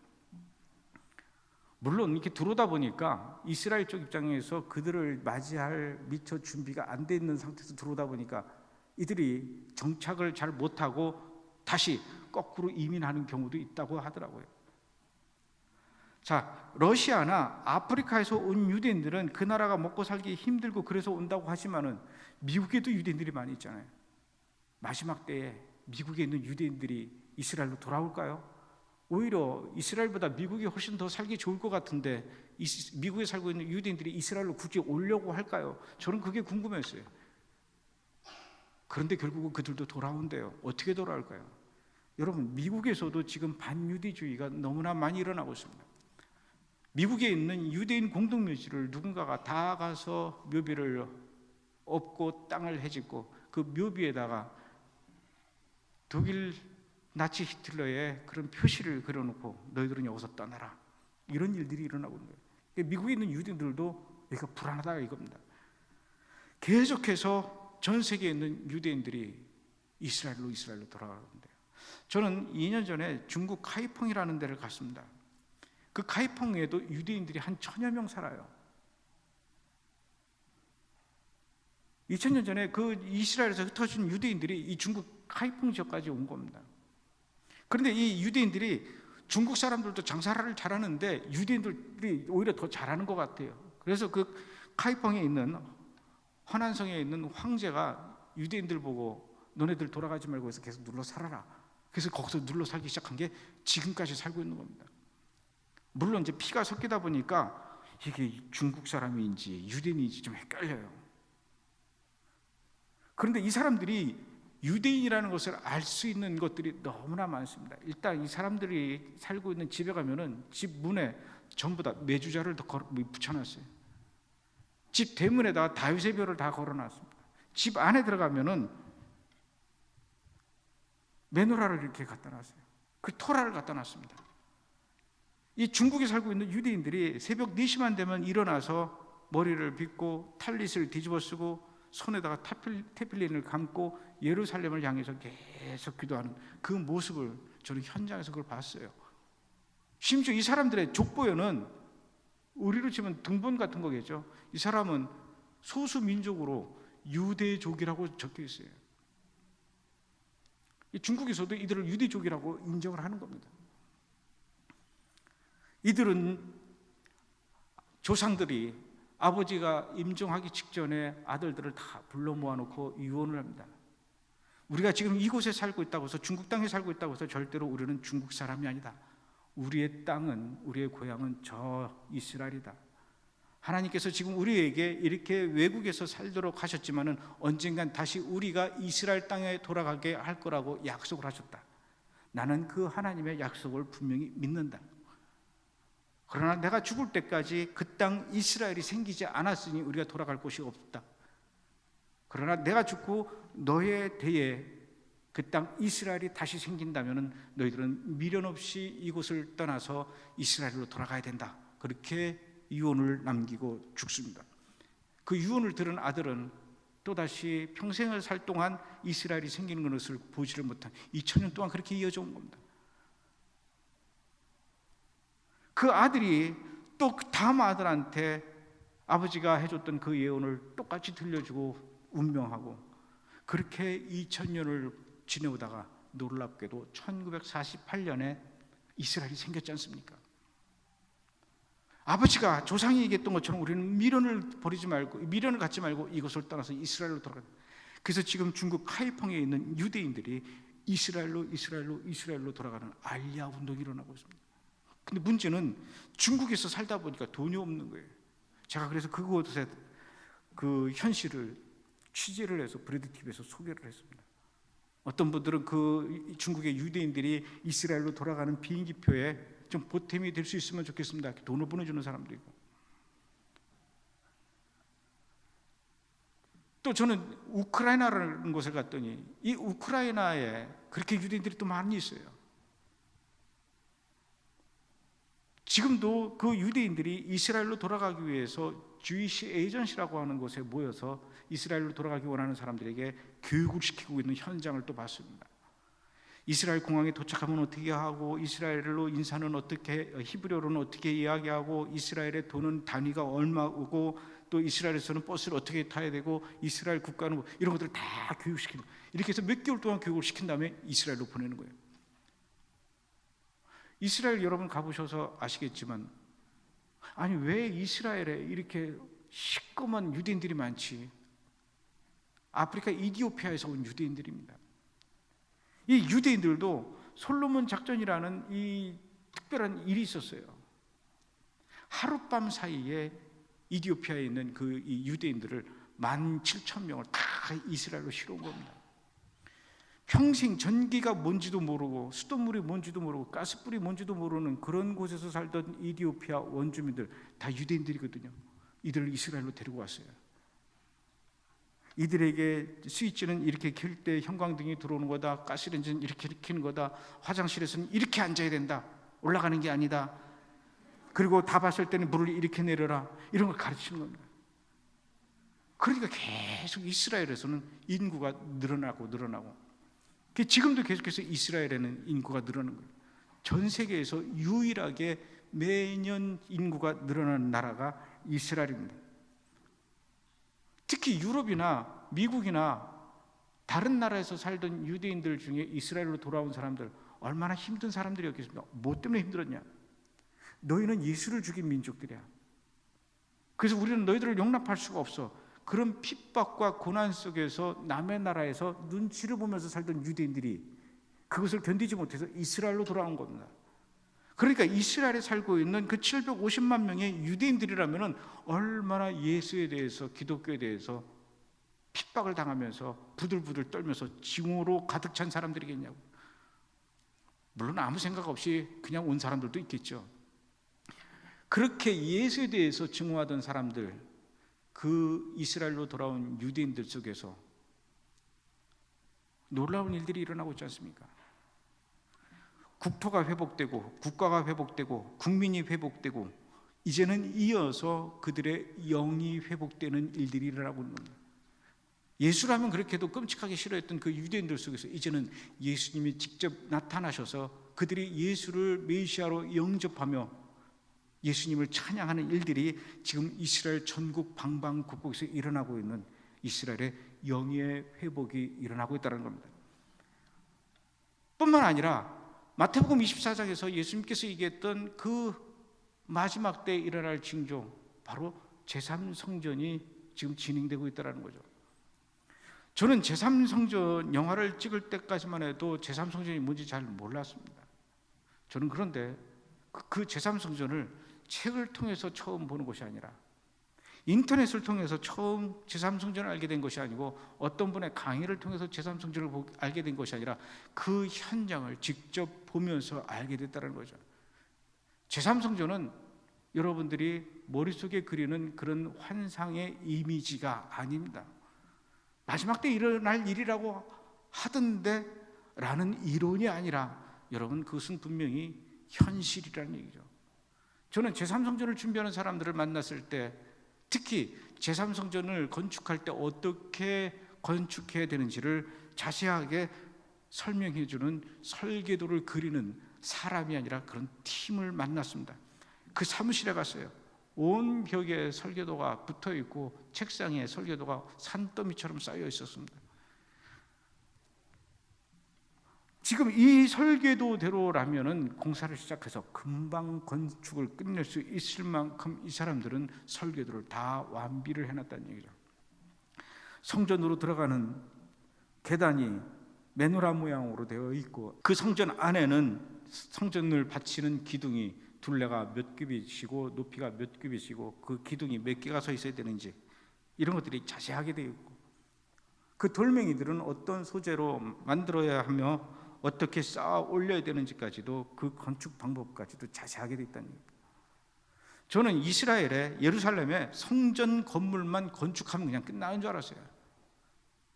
이 교회처럼 그냥 교회 건물 건축하면 그냥 끝나는 건 그렇게 간단한 문제가 아니더라고요. 성전이 건축이 되면 그곳에서 진행되는 그 제사에 동참하기 위해서 이스라엘에 있는 모든 유대인들이 성전으로 몰려들 것입니다. 이스라엘에 있는 유대인들뿐만 아니라 전 세계에 있는 유대인들도 그렇게 그들이 기다렸던 제사에 동참하기 위해서 예루살렘으로 찾아오게 되는데, 이들이 예측하기로는 이스라엘에 있는, 예루살렘에 있는 유대인들의 숫자만 약 300만 명, 그리고 외국에서 몰려오는 유대인들의 숫자까지 합쳐서 모두 천만 명 정도가 예루살렘에 거주하게 될 것이다. 지금 현재 예루살렘의 인구는 약 100만 명 정도 됩니다. 그 중에는 아랍 사람들까지도 포함해서죠. 그러나 성전이 건축돼서 그곳에 제사가 진행되면은 아랍 사람보다도 유대인들을 먼저 하는 그런 주거지가 건축이 돼야 되고, 전 세계에서 몰려드는 그 700만 명의 유대인들을 머물게 하는 숙소를 만들어야 되는 거예요. 지금 100만 명이 살고 있는 예루살렘의 도시 시스템 가지고는 이 일들이 가능하지 않다는 얘기죠. 그러니까 성전 건축과 동시에 예루살렘 도시 전체를 새롭게 만들어야 되는 신도시 개발 프로젝트까지 같이 가야 된다는 거예요. 그러니 이 설계도가 얼마나 어마어마하고 방대한 양이겠냐고요. 돈도 얼마나 많이 들고. 전 세계에서 이스라엘로 찾아오는 예루살렘의 성전 제사에 참여하기 위한 유대인들을 실어나를 공항을 여러분 텔아비브가 아니라 예루살렘에 만들어야 한다고 합니다. 제사를 지내는 그 날은 안식일이기 때문에 멀리 있는 사람들이 차를 타고 성전으로 올 수가 없습니다. 안식일에는 그들은 무조건 걸어서 움직여야 됩니다. 걸어서 성전까지 오려면은 그들이 머물고 있는 집이 성전에서 멀리 떨어져 있으면 안 되는 거예요. 그러니 이 1000만 명을 재우고 그들을 성전까지 오게 하려면 어떤 운송 시스템이 있어야 되냐면 운전수가 없는 그런 무인 시스템의 트램이 있어야 되는 거예요. 이런 것까지 이렇게 자세하게 설계도 해놨습니다. 성전이 건축이 되면은 그 안에서 사용될 여러 가지 물건들이 있습니다. 제사를 지낼 때 양의 배를 갈라야 될 칼과 양에서 흘러나오는 피를 담아야 될 그릇, 피가 묻은 제사장의 손을 닦아야 될 그릇까지도 다 금으로 만들어 놨을 뿐만 아니라 성전 안을 밝히는 7촛대 메노라도 크게 만들어 놨어요. 예루살렘 통곡의 벽 건너편에 가면은 지금도 그 메노라가 있는데 32억짜리 돈을 들여서 황금으로 만든 메노라가 지금 전시되고 있습니다. 그리고는 그 황금 메노라를 보호하기 위해서 두꺼운 방탄 유리로 해놓고 사방에 한 4개의 감시 카메라로 이 메노라를 지켜보고 있어요. 원래 그 메노라를 만들어서 거기다 갖다 놨냐? 그게 아니라 원래는 이 메노라를 만들어서 저 멀리 갖다 놨었어요. 그런데 조금씩 옮겨서 지금 여기까지 온 겁니다. 이제는 다음번에는 이 메노라가 이 장소를 떠나서 성전 안에 들어가기를 원하는 거죠. 유대인들이 메노라를 만들어 놓고 조금씩 성전 안으로 가까이 갖고 있다는 얘기죠. 제사를 지낼 때 성전 안에서 4,000명의 악사가 하프를 연주해야 되는데 그 하프를 2011년도 당시에 2,500개를 만들었다고 그랬어요. 그 만드는 곳을 찾아갔는데 그분들이 그런 얘기를 해요. 우리는 이 하프가, 자기네들이 만드는 하프가 하루빨리 성전에서 연주되기를 바라는데 그들이 생각했을 때는 5년에서 10년 내에 그 일이 이루어질 거다 이렇게 확신한다는 거죠. 물론 그건 그 사람들의 믿음이에요. 2011년도에 5년에서 10년이라고 했으니까 이미 이제 5년이 넘어갔죠. 저는 분명히 확신하기로는 아마 그 사람들이 4,000개는 다 만들었을 것이다 그렇게 생각이 됩니다. 좀 보여달라고 그랬어요. 4,000개가 이렇게 쫙 진열되어 있는 그 하프를 좀 보고 싶다 했더니 그거는 성전에서 사용되기 직전에만 문을 열 수 있습니다 이렇게 얘기를 해요. 안 보여주겠다는 거죠. 성전에서 제사를 지낼 때 그 제사장을 누가 할 것이냐? 이 제사장을 아무나 할 수 있는 게 아니기 때문에 이스라엘의 유대인들 그 가문 중에서 아론의 직계 후손인 레위 지파 코헨 가문이라고 있다.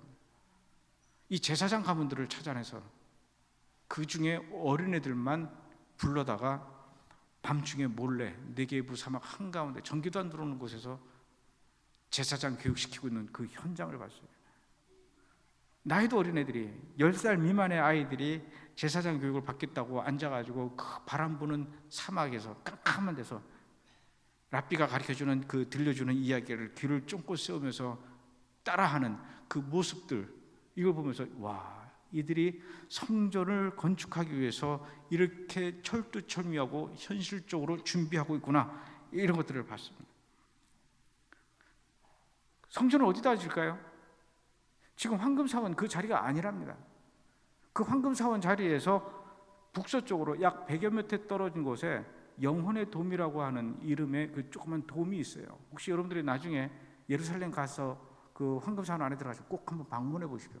바로 거기가 예전에 성전의 지성소 자리였답니다. 듣고 보니까 황금사원 현재 위치에서 감람산으로 가려면은 황금문을 통해서 가야 되는데 이게 틀어져 있어요. 그러니까 북서쪽으로 떨어져 있는 그 장소가 지성소라면은 감람산으로 가는 그 문이, 길이 직선으로 연결되는, 그러니까 오히려 그쪽이 더 맞다라는 거죠. 지금 이스라엘에서도 황금사원이 아니라 바로 그 영혼의 돔이라고 하는 자리가 그 옛날 솔로몬 성전, 스룹바벨 성전, 헤롯 성전의 지성소 자리다라는 의견이 지금 모아지고 있다는 거죠. 그러면 굳이 황금사원을 폭파하지 않고도 언제든지 그곳에다가 성전을 지을 수 있는, 여러분 이제는 모든 물리적인 것들이 다 예루살렘에서 구비되어 가고 있는 상황이라는 겁니다. 그 뭐가 남았을까요? 정치적인 합의만 남은 겁니다. 저는 여기까지 영화를 찍었어요. 그리고 그것을 제작을 해서 사람들에게 보여줬는데 2014년도 10월 31일 날 예루살렘에서 무슨 일이 일어났냐면, 그 제3성전 영화에도 나오는 분이에요. 유대인 랍비인데, 이분은 이스라엘뿐만 아니라 전 세계를 다니면서 유대인들을 다 모아놓고 강의하시는 분입니다. 여러분, 우리가 이러고 있을 때가 아닙니다. 빨리 예루살렘에 우리의 성전을 지어야 될 때입니다. 이렇게 강의하러 다니시는 분인데, 그분을 만나서 인터뷰를 했거든요. 제3성전 영화에도 나오는데, 이분이 2014년 10월 31일 그날도 예루살렘의 어느 호텔에서 유대인들을 다 불러 모아놓고 여러분 빨리 성전 지어야 됩니다, 이것을 강의하고 사람들하고 인사하고 빠이빠이하고 혼자 나오는데, 그 건물 앞에 있는 계단으로 가방을 들고 뚜벅뚜벅 걸어 내려오는데, 그 캄캄한 밤중에 어떤 검은색 잠바를 입은 오토바이 한 대가 멈춰섰습니다. 헬멧을 올리고는 이 걸어 내려오는 예후다 글릭한테 질문합니다. 당신의 이름이 예후다 글릭이 맞습니까? 예, 맞는데요. 예, 맞는데요 하고 대답을 하는 순간 이 사람이 깜짝 놀랐어요. 아, 대답을 하면 안 되는데 내가 대답을 했구나. 왜 그렇게 생각을 했냐면, 당신의 이름이 예후다 글릭이라고 묻는 그 말이 유대인이 하는 히브리어가 아니라 아랍 사람이 히브리어를 배워서 외워서 하는 그 억양인 것을 알아차렸다는 얘기죠. 그런데 그것을 알아차리고 어떤 행동을 취하기는 이미 늦어버린 것이, 그 사이에 이 오토바이 탔던 사람이 가슴에서 총을 꺼내서 쏴버렸어요. 가슴에 4방에 총을 맞았습니다. 전 세계에서 이런 테러가 일어나고 누군가에게 총을 쐈을 때 가장 빠르게 대처할 수 있는 나라가 이스라엘입니다. 사방에 군인들이 있고 사방에 경찰이 있기 때문에 그렇죠. 총소리를 듣고 경찰이 몰려오니까 당연히 오토바이 탄 사람은 도망갔겠죠. 도망간 것이 자기네 집으로 갔는데 예루살렘의 올드시티의 그 아랍 동네 사는 사람이었습니다. 이스라엘 군인들이, 경찰들이 그 집까지 쫓아가서 반항하고 안 나오고 총을 쏘면서 버티는 그 용의자를 향해서 이스라엘 경찰들이 총을 쏴서 사살을 해버렸어요. 그 자리에서. 총 맞은 이 예후다 글릭 랍비는 다행히 죽지는 않고 병원에 실려갔는데, 이 팔레스타인 용의자가 총에 맞았다라는 소문이 예루살렘 올드시티에 쫙 퍼지면서 폭동이 일어났어요. 이 폭동이 전 팔레스타인 지역에 퍼지면서 이제 드디어 유대인들이 황금사원을 허물고 그곳에다가 자기네들의 성전을 지으려는 그 숨은 의도를 본격적으로 드러내고 있다. 우린 여기서 이렇게 물러앉고 주저하고 그냥 두고만 봤다가는 우리의 이 사원을 뺏기고 말 것이다, 이렇게 생각한 아랍 사람들이 들고 일어나서 폭동이 일어난 거죠. 그날 저녁에 베냐민 네타냐후 총리하고 이스라엘 내각들이 긴급히 모였습니다. 어떻게 해야 될까? 이렇게 지금 폭동이 일어나고 있는데 우리의 예후다 글릭, 이 예후다 글릭이 이스라엘의 국회의원입니다. 우리의 의원이, 이 크네셋 의원이 피격을 당하고 이 성전 문제로 이렇게 지금 아랍 사람들이 폭동을 하고 있는데 이걸 어떻게 할까? 이때 이스라엘의 이 종교부 장관과 건설부 장관이 베냐민 네타냐후 총리한테 이렇게 건의를 합니다. 이제 예루살렘의 성전 건축 문제는 이스라엘의 몇몇 유대인들에게만 맡길 것이 아니라 이제는 이스라엘 정부에서 정부 차원으로 이 일을 진행해야 됩니다. 이렇게 건의를 하게 되는 거죠. 그 이후에 저는 영국에 갔다가 어떤 잡지를 봤는데 깜짝 놀랐어요. 이스라엘에서 발행하는 주간지를 보는데 그 주간지의 표지 기사가, 커버 기사가 이제는 우리가 제3성전을 이야기할 때다. 이게 제목이었어요. 이제 제3성전은 이스라엘 안에서도 이제는 몇몇 사람들의 꿈과 계획과 이상과 환상이 아니라 이제는 정부 차원에서까지도, 그리고 이스라엘의 메이저 언론까지도 이제는 제3성전을 이야기할 때다라고 이야기한다는 얘기죠. 이스라엘은, 예루살렘은 이렇게 지금 제3성전을 향해서 급하게 움직이고 있습니다. 뿐만 아니라 미국의 트럼프 대통령이 당선된 이후에 이스라엘에서 그 성전 연구소에 이 제3성전을 준비하는 랍비들이 사내들인이 트럼프 대통령에게 메일을 보냈습니다. 당신이 이제 이 시대의 고레스가 되어서 우리의 성전을 세울 수 있도록 도와주십시오. 이렇게 메일을 보낸 거예요. 근데 이 메일을 트럼프한테만 보낸 것이 아니라 러시아의 푸틴한테까지도 보냈어요. 지금 제가 여기 드리는 말씀은 네이버 뉴스에도 다 나오는 거예요. 그런 것들만 이제 모아서 여러분들께 들려드리는 겁니다.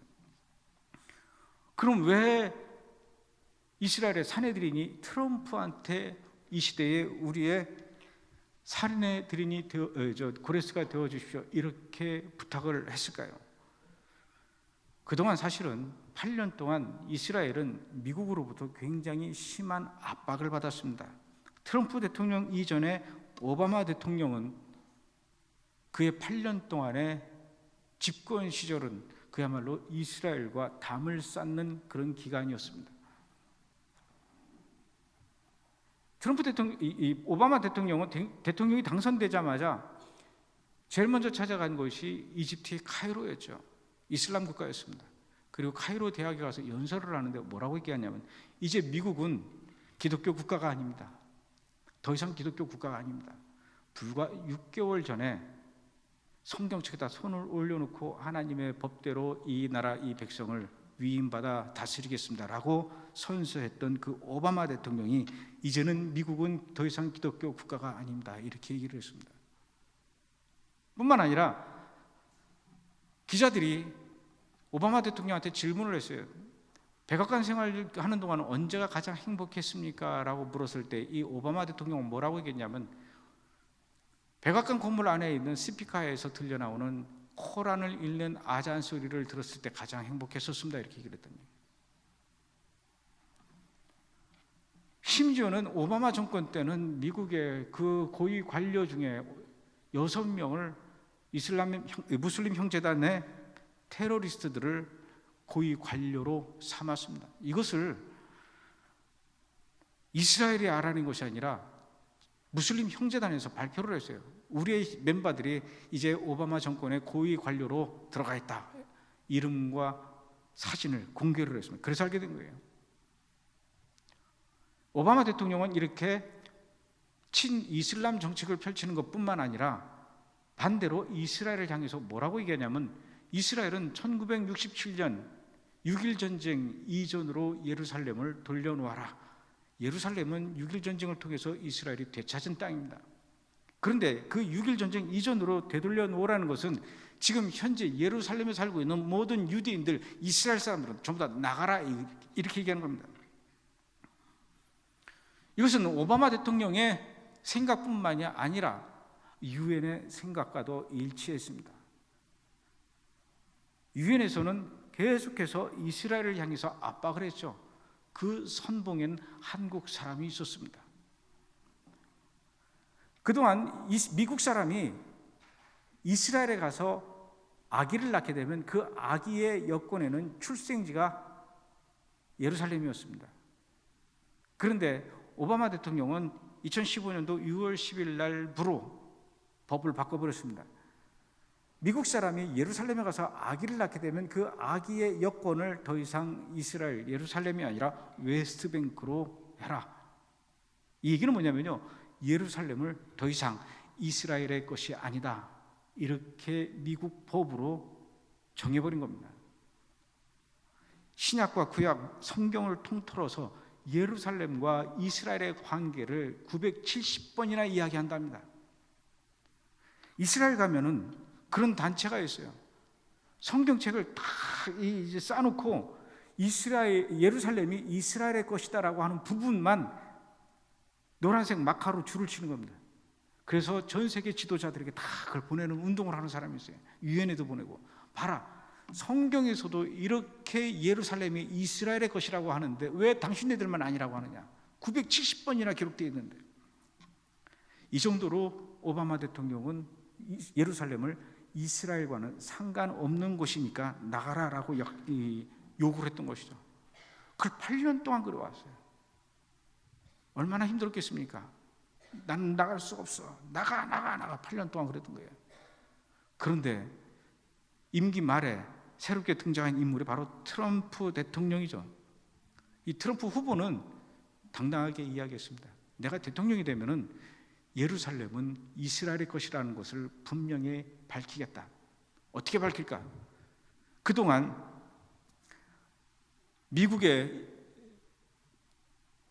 이스라엘에 있는 미국 대사관은 텔아비브에 있었습니다.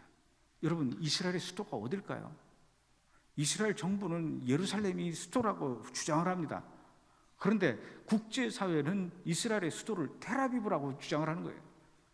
어느 나라든지 대사관은 그 나라의 수도에 있게 돼 있는 거예요. 우리나라에는 미국 대사관 서울에 있지 않습니까? 마찬가지로 이스라엘에 있는 미국의 대사관도 수도에 있어야 되는데 그 위치가 예루살렘이 아니라 텔아비브였어요. 이스라엘에 있는 한국 대사관도 텔아비브에 있고 전 세계 모든 대사관들이 다 텔아비브에 있는 거예요. 예루살렘은 너네 거가 아니라니까. 무슨 소리입니까? 예루살렘은 이스라엘 겁니다. 아무리 이스라엘이 부르짖고 이스라엘의 대통령 관저와 총리 관저와 모든 내각 사무실들이 예루살렘에 있습니다. 우리는 예루살렘이 우리 수도라니까. 그런데도 이 대사관들은 다 텔아비브에 있었어요. 이거를 트럼프 대통령이 얘기하는 겁니다. 무슨 소리냐? 우리는 그동안 수십 년 동안 70년 동안 텔아비브에 자리 잡고 있는 미국 대사관을 예루살렘으로 옮겨오겠다, 이렇게 되는 겁니다. 그러더니 정말로 대통령이 됐어요. 대통령이 되자마자 제일 먼저 찾아간 곳이 불과 한 달 전에 5월 22일입니다. 이스라엘을 찾아갑니다. 물론 이스라엘을 제일 먼저 찾아간 건 아니고 첫 번째 순방지로 사우디아라비아를 가고 그 이어서 이스라엘을 찾아간 겁니다. 이스라엘 찾아가자마자 제일 먼저 찾아간 곳이 바로 여러분 예루살렘의 통곡의 벽을 찾아갔어요.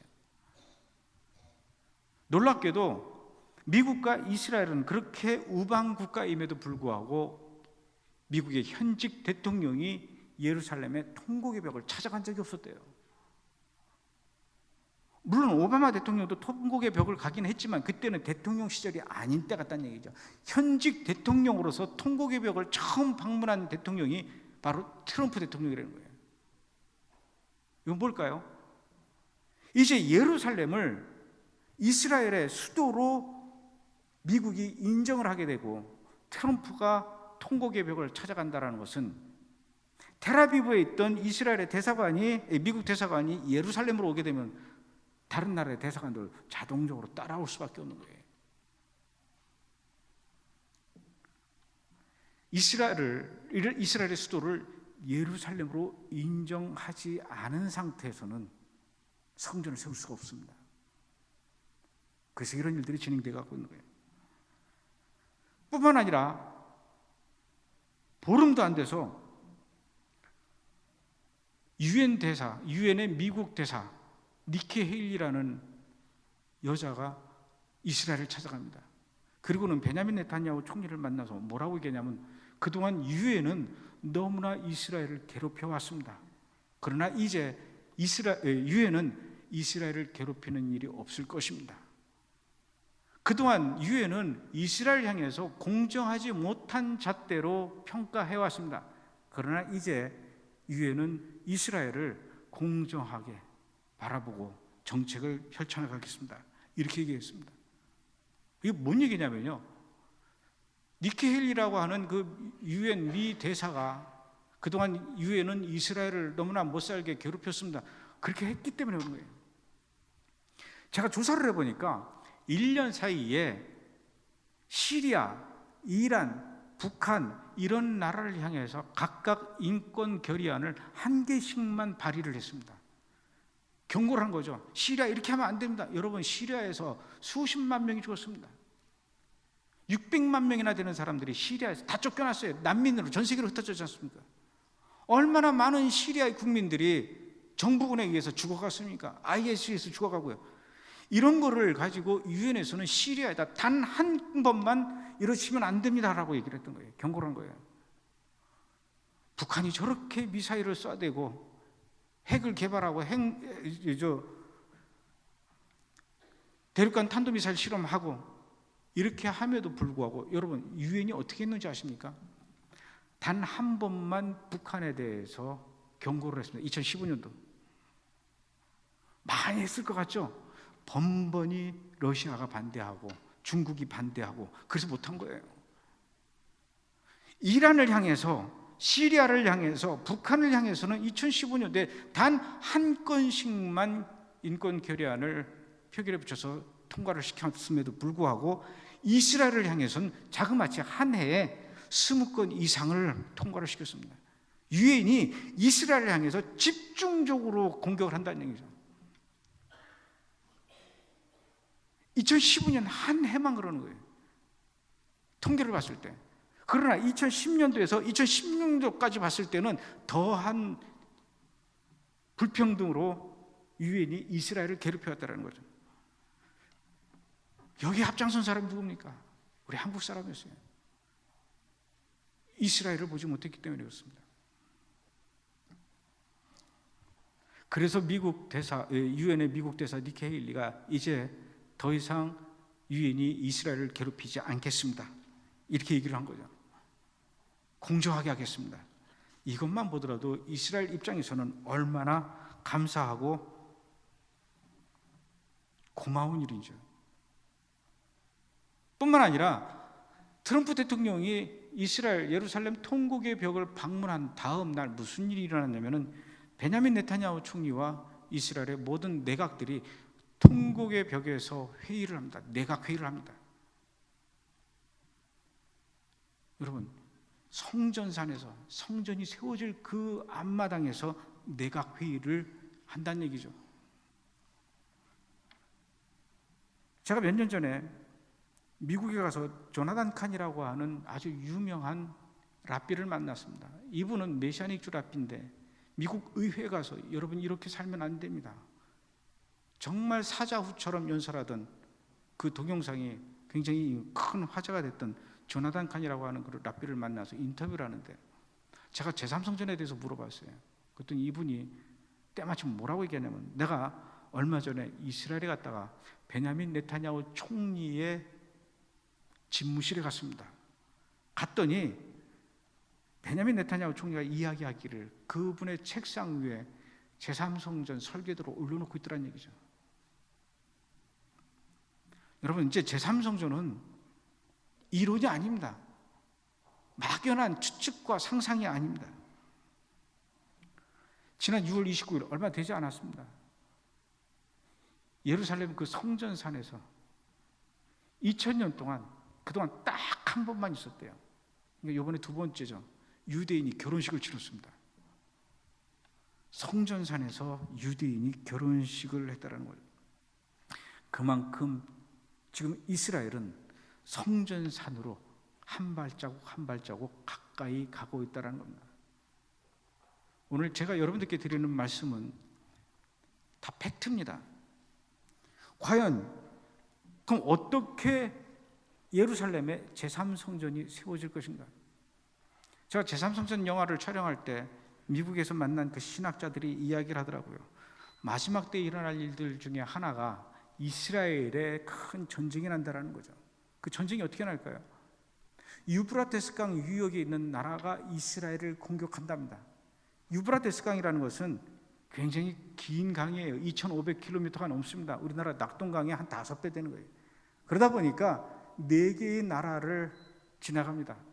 터키에서 시작해서 이란, 이라크, 시리아를 4개의 나라를 거치는 게 유브라테스 강인데, 이 터키, 시리아, 이란, 이라크 4개의 나라 중에서 어떤 나라가 과연 이스라엘과 전쟁을 할까요?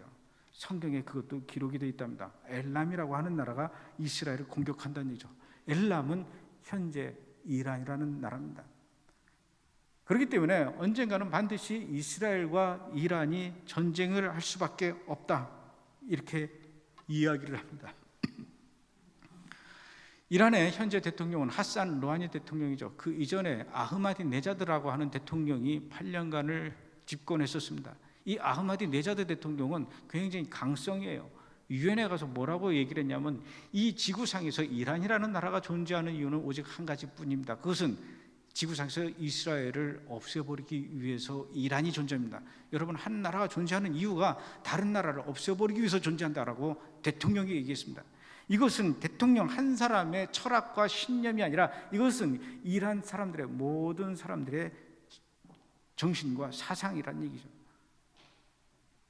왜 이렇게 이란은 이스라엘을 못 잡아먹어서 한다니까요? 이스라엘에 살고 있는 모든 유대인들을 이스라엘 앞바다, 지중해다 전부 다 익사를 시켜버리겠다고 이야기합니다. 전 세계에 무슬림 국가들이 약 70여 개 나라에 있는데 그 중에는 시아파와 수니파로 나뉘죠.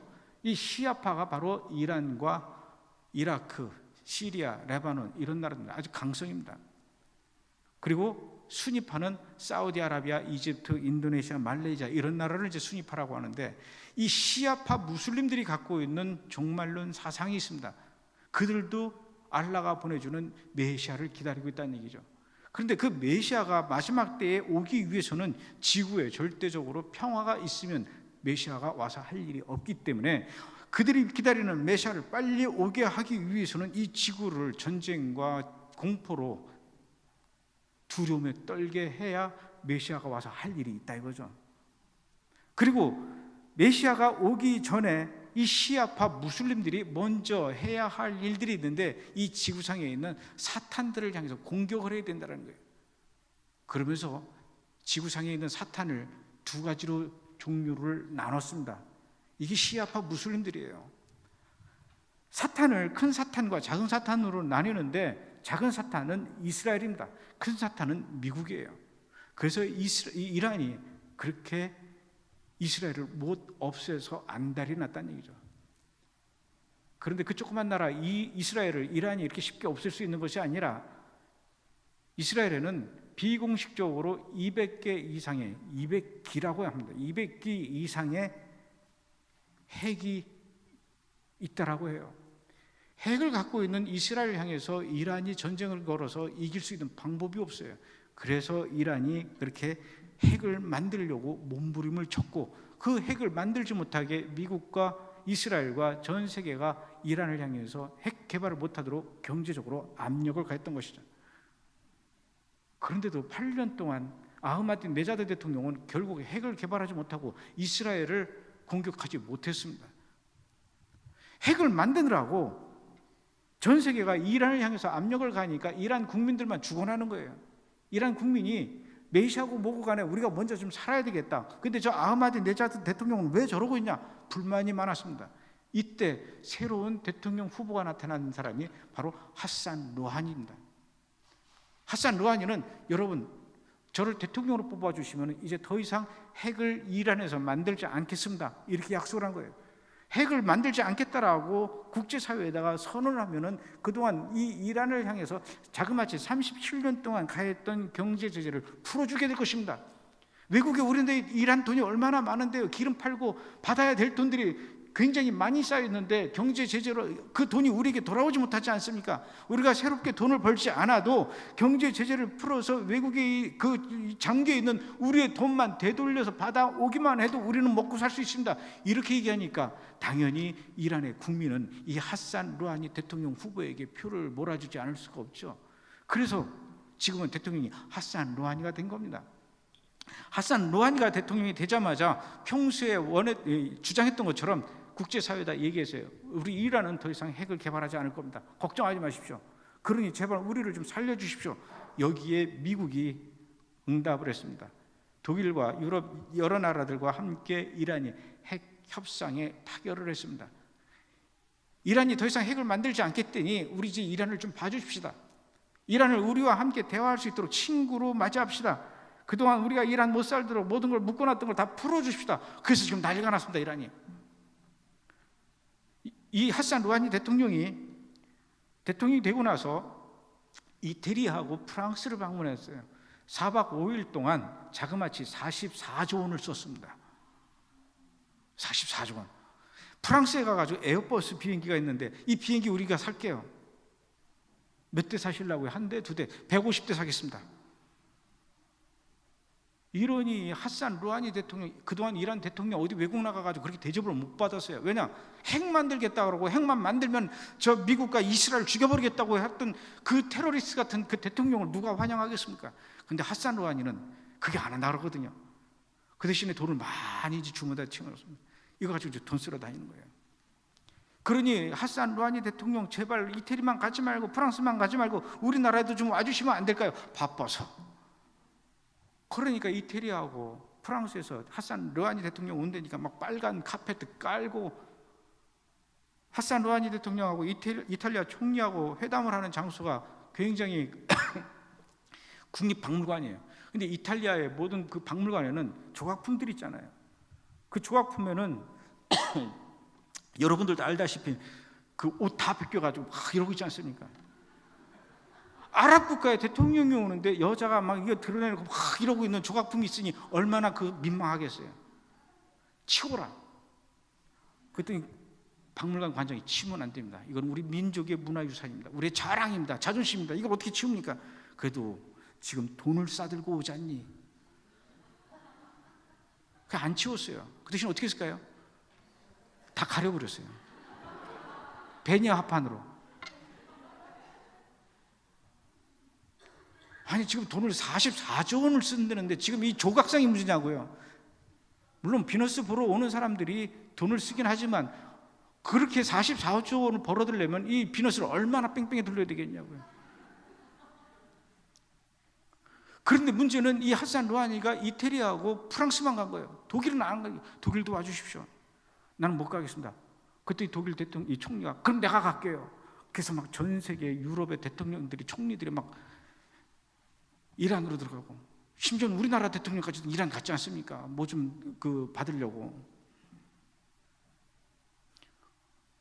그래서 이 하산 루하니의 이런 그 핵포기 선언으로 인해서 전 세계가 막 떠들썩했습니다. 야, 이제 드디어 이란이 변하는구나. 이란이 전 세계를 이 핵의 공포에서 벗어날 수 있게 하는 위대한 첫걸음을 내딛었다. 이제 하산 루하니 대통령을 노벨 평화상을 줘야 된다. 난리가 났습니다. 하산 루하니 띄우게 나섰어요. 그런데 이스라엘 정부에서는 계속 경고를 했습니다. 미국은 절대로 이란과 핵 협상을 타결하면 안 됩니다. 하산 루하니를 믿어서는 안 됩니다. 그렇게 얘기를 했어요. 그런데도 오바마 대통령 시끄러 그러고 타결을 했어요. 왜 베냐민 네타냐후 총리는 그것을 계속 말렸을까요? 하산 루하니라는 사람이 어떤 사람인지를 알아야 되는 겁니다. 하산 루하니는 대통령이 되기 이전에 무슨 일을 했냐면은 아흐마디네자드 대통령 이전 대통령에서 이란 대표 핵 협상 대표를 했던 겁니다. 굉장히 중요한 역할을 한 거예요. 그런데 아흐마디네자드 대통령하고는 좀 생각이 달랐습니다. 아흐마디네자드 대통령은 빨리 우리 알라가 보내주시는 12번째 이맘 마흐디 메시아를 빨리 우리는 모셔야 된다. 그러기 위해서는 빨리 핵을 만들어서 저 미국을 향해서 두들겨 부시고 이스라엘을 다 죽여버리고 이래야 된다. 지금 이러고 있을 때가 아니다. 빨리 핵을 만들어야 된다. 이렇게 조급하게 서둘렀던 사람이에요. 그런데 하산 루하니는 이란 대표 핵 협상 대표로서 뭐라고 얘기했냐면, 뭔 얘기인지는 알겠는데 전략을 바꿔야 됩니다. 이렇게 해가지고는 절대로 우리가 핵을 만들 수가 없습니다. 그럼 어떻게 하면 되겠니? 일단은 우리가 핵을 안 만들겠다, 포기하겠다라는 것처럼 전 세계에다가, 국제사회에다가 알리십시오. 그러면 안 되잖아요. 일단 그렇게 하면은 전 세계는 정말로 우리가 핵을 포기한 것처럼 생각을 하고 확신하게 해야 됩니다. 핵 사찰을 받아들입시다. 그리고는 국제사회가 더 이상 이란이 핵을 만들지 않겠다라고 확신하게 되면, 그때 우리가 그동안 묶여있던 돈을 받아들이는 겁니다. 우리가 땅에서 뽑아낸 기름을 이제 외국에 수출, 그동안 못 팔았어요. 기름이 펑펑 쏟아져 나오는데도 불구하고 수출을 못하는 거예요. 그러니까 굉장히 이란의 경제가 어려웠던 거예요. 그래서 이제는 뽑아내는 이 기름을 외국에 팔고, 그동안 이 묶여 있었던 돈도 받아오고, 또 경제 원조도 받고 이란을 살립시다. 그래서 전 세계로부터 이제 이란은 더 이상 핵을 만들지 않을 것이다라고 마음을 놓고 안심할 때, 그때 우리가 핵을 다시 개발해도 늦지 않습니다. 이렇게 얘기한 거예요. 핵을 포기한다며. 포기하는 것은, 여러분 이걸 아셔야 돼요. 이란이 핵을 포기했다는 것은 그동안 핵을 만들기 위해서 모든 걸 연구하고 이런 이 시설을 만들었던 거를 전부 다 허물고 제로 세팅하고 이제는 안 하겠습니다, 이게 아니라 여기까지만 하겠습니다 하고 중단하는 거예요. 중단했다가 다시 가동을 하겠다는 거죠. 중단했다가 다시 가동이 또 금방 될까요? 그래서 미국과 이란이 핵 협상에 타결하고, 그 타결 내용으로 이란은 더 이상 핵을 개발하지 않겠다라고 말하는 것만 뉴스에 나왔지, 사실은 그 핵 협상 타결 내용 중에는 이란은 5%의 핵 농축 우라늄은 계속 개발할 것이다 라는 조항이 있다는 거죠. 베냐민 네타냐후 이스라엘 총리가 그걸 얘기하는 겁니다. 이게 뭔 핵 협상 타결이냐? 진정한 이스라엘의 핵 포기는 지금까지 했던 건 모든 핵 관련 시설을 다 파괴해서 없애버려라. 그리고 100% 핵을 더 이상 만들지 말아라, 연구하지 말아라. 이게 진정한 핵 협상 타결이지, 지금까지 했던 거 그대로 유지하면서 더 이상 진전하지 않겠다라는 것, 이게 무슨 핵 협상 타결이냐. 그리고 5%의 고농축 우라늄을 계속 만들겠다라는 건 언제든지 이것은 다시 또 하겠다라는 그런 의미인데, 이걸 왜 내버려 두느냐? 이런 식으로 핵 협상할 것은 더 이상 의미가 없다, 하지 마라. 계속 베냐민 네타냐후 총리는 얘기했지만 오바마는 그 말을 듣지 않고 이란과 핵 협상을 타결을 해버렸어요. 아흐마디네자드 대통령을 가리켜서 늑대의 탈을 쓴 일이라고 얘기했는데, 하산 루하니는 양의 탈을 쓴 일이라고 합니다. 하산 루하니가 지금은 전 세계를 향해서 이렇게 평화의 눈짓을 보내는 것 같지만 절대로 속아서는 안 되는 거죠. 트럼프 대통령이 당선이 되자마자 제일 먼저 한 일이 이 미국과 이란과 했던 핵 협상 타결은 무효다, 이렇게 얘기했습니다. 그랬더니 이란이 뭐라 그랬는지 아십니까? 그래? 그럼 알았어. 우리 다시 그러면 핵 만들 거야. 그럼 다시 만들고 있어요. 이미 돈은 다 들어갔습니다. 결국 이란은 핵을 만들게 되면 그 핵 미사일을 절대로 박물관에 전시하려고 만들어 놓은 것이 아닙니다.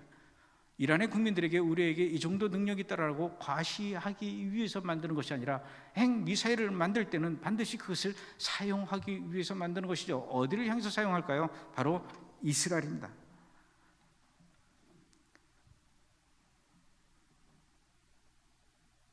현재 이스라엘로서는 이렇게 돌아가는 상황이 굉장히 다급합니다.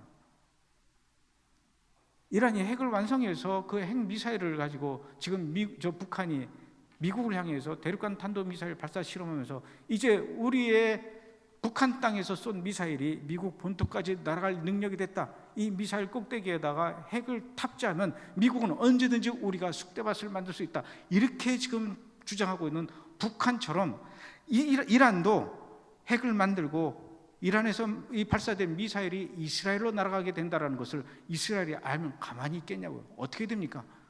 먼저 공격하는 수밖에 없어요. 이전에 이스라엘은 이라크를 향해서 이렇게 먼저 선제 공격을 한 경우가 있습니다. 그런데 문제는 이스라엘에서 이란까지 굉장히 멀어요. 자그마치 1,500km입니다. 전투기가 날아갔다가 돌아오려면 3,000km를 날아가야 되는데 현재 이 지구상에 존재하는 전투기로는 왕복 3,000km를 날아갈 수 있는 전투기가 없는 거예요. 이스라엘도 마찬가지죠. 그러니까 이스라엘에서 출발한 전투기가 미사일을 싣고 이란까지 핵시설에 가서 타격을 하고 핵시설을 공격한 다음에 거기까지 오는데 돌아올 수가 없는 거예요. 어떻게 될까요? 거리를 좁히는 수밖에 없어요. 거리를 좁히는 방법은 이스라엘에서 이란까지 날아가는 거를 그 전에는 저 돌아서 바다 위로 해서 이란으로 가서 그러다 보니까 멀었는데 그것을 줄이는 방법하고 또 하나는 이스라엘 전투기가 이스라엘에서 출발하지 않는 방법이 또 있습니다. 이스라엘이 이란 바로 옆에 있는 아제르바이잔이라는 나라의 활주로를 사버렸어요. 그리고 이스라엘의 전투기를 아제르바이잔으로 옮겼습니다. 이제 아제르바이잔 활주로에서 날아간 비행기는 700km만 날아가도 그 핵시설을 두들겨 부실 수 있다는 얘기죠. 이 거리가 가까워졌다는 것은 돌아올 수도 있지만 그만큼 기름 대신에 무기를 더 많이 실을 수 있다는 겁니다. 이제 이스라엘이 이란을 향해서 공격할 수 있는 요건은 훨씬 더 많이 갖춰져 있다는 거죠. 그것뿐만 아니라 이란과 가장 사이가 안 좋은 나라 중에 하나가 바로 이란은 시아파 종주국이지만 앙숙인 순위파가 있어요. 순위파 종주국이 사우디아라비아입니다.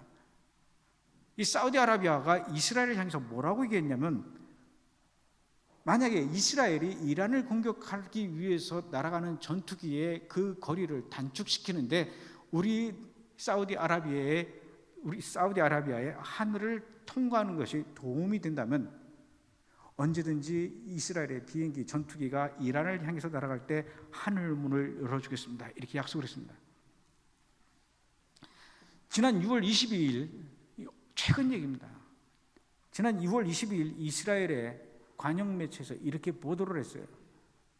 지금 사우디아라비아에서는 왕자 해난이 일어났습니다. 거기서 폐위된 왕자가 지금 사우디아라비아에서 쿠데타를 일으키려는 준비를 시도를 하고 있다는 거죠. 이걸 이 사우디아라비아의 그 쿠데타를 당할지도 모르는 그 왕자 입장에서 뭐라고 생각을 했냐면 요청을 했냐면 이스라엘에다가 우리를 좀 지켜주십시오 이렇게 된 거예요. 그래서 이스라엘의 전투 F-16기가 18대가 지금 사우디아라비아가 있다는 얘기죠. 여러분 이 사우디아라비아에서 이란까지는 이스라엘에서 이란까지보다 훨씬 더 단축된 거리입니다. 이란을 향해서 오른쪽에는 아제르바이잔의 이스라엘의 전투기가 있고 사우디아라비아는 지금 18대의 비행기가 이란을 향해서 북진하려고 준비하고 있는 그런 상황입니다. 이제 이스라엘은 이란을 향한 모든 전쟁 준비는 끝난 상태입니다. 제가 미국에서 만났던 그 신학자들이 이야기합니다. 만약에 오늘 저녁이라도 이스라엘이 이란을 향해서 공격한다라는 소식을 듣는다 하면은 또는 이란이 이스라엘을 향해서 미사일을 발사했다라는 뉴스를 듣게 된다면은 놀라지 마십시오. 이것은 어제 일어났어야 될 일이 오늘 일어난 것에 불과합니다. 오늘 밤 그런 뉴스가 들리지 않았다고요? 안심하지 마십시오. 내일이라도 이 뉴스는 여러분들 귀에 들릴 수가 있습니다. 세상은 이렇게 급작스럽게 숨가쁘게 여러분들이 알든 모르든 그것과 상관없이 빠르게 돌아가고 있다는 거죠. 예수님께서 마태복음 24장에서 말씀하셨던 그 마지막 때에 대한 징조가 눈앞에 이렇게 펼쳐지기 직전이라는 것입니다. 어떻게 우리는 살아가야 될까요? 몇 년 전에 우리나라에서 전쟁 난다고 어떤 분이 그렇게 얘기해가지고 난리가 났었습니다. SBS 그것이 알고 싶다 해서 취재를 했더니 필리핀에 한 2,000명 도망갔다 그러더라고요. 어떤 분은 남편 몰래 집을 팔아서 7억이나 되는 현금을 불태워버렸대요. 전쟁 나면 뭐 필요 있겠냐고. 여러분, 제가 이 브레드 TV를 하다 보니까 별의별 제보들이 많이 들어옵니다. 감독님 이거 아시나요? 그래서 저한테 막 유튜브도 보내주시고 또 어떤 글도 보내주시고 9월 23일에 전쟁이 난답니다. 금년에 또 무슨 일이 일어난답니다. 막 이런 날짜를 정해놓고 막 아직도 그런 메시지들이 돌아다녀요. 여러분, 오늘 저녁에 전쟁이 난다면, 그리고 오늘 저녁에 주님이 재림하신다면 여러분 어떻게 하실 겁니까?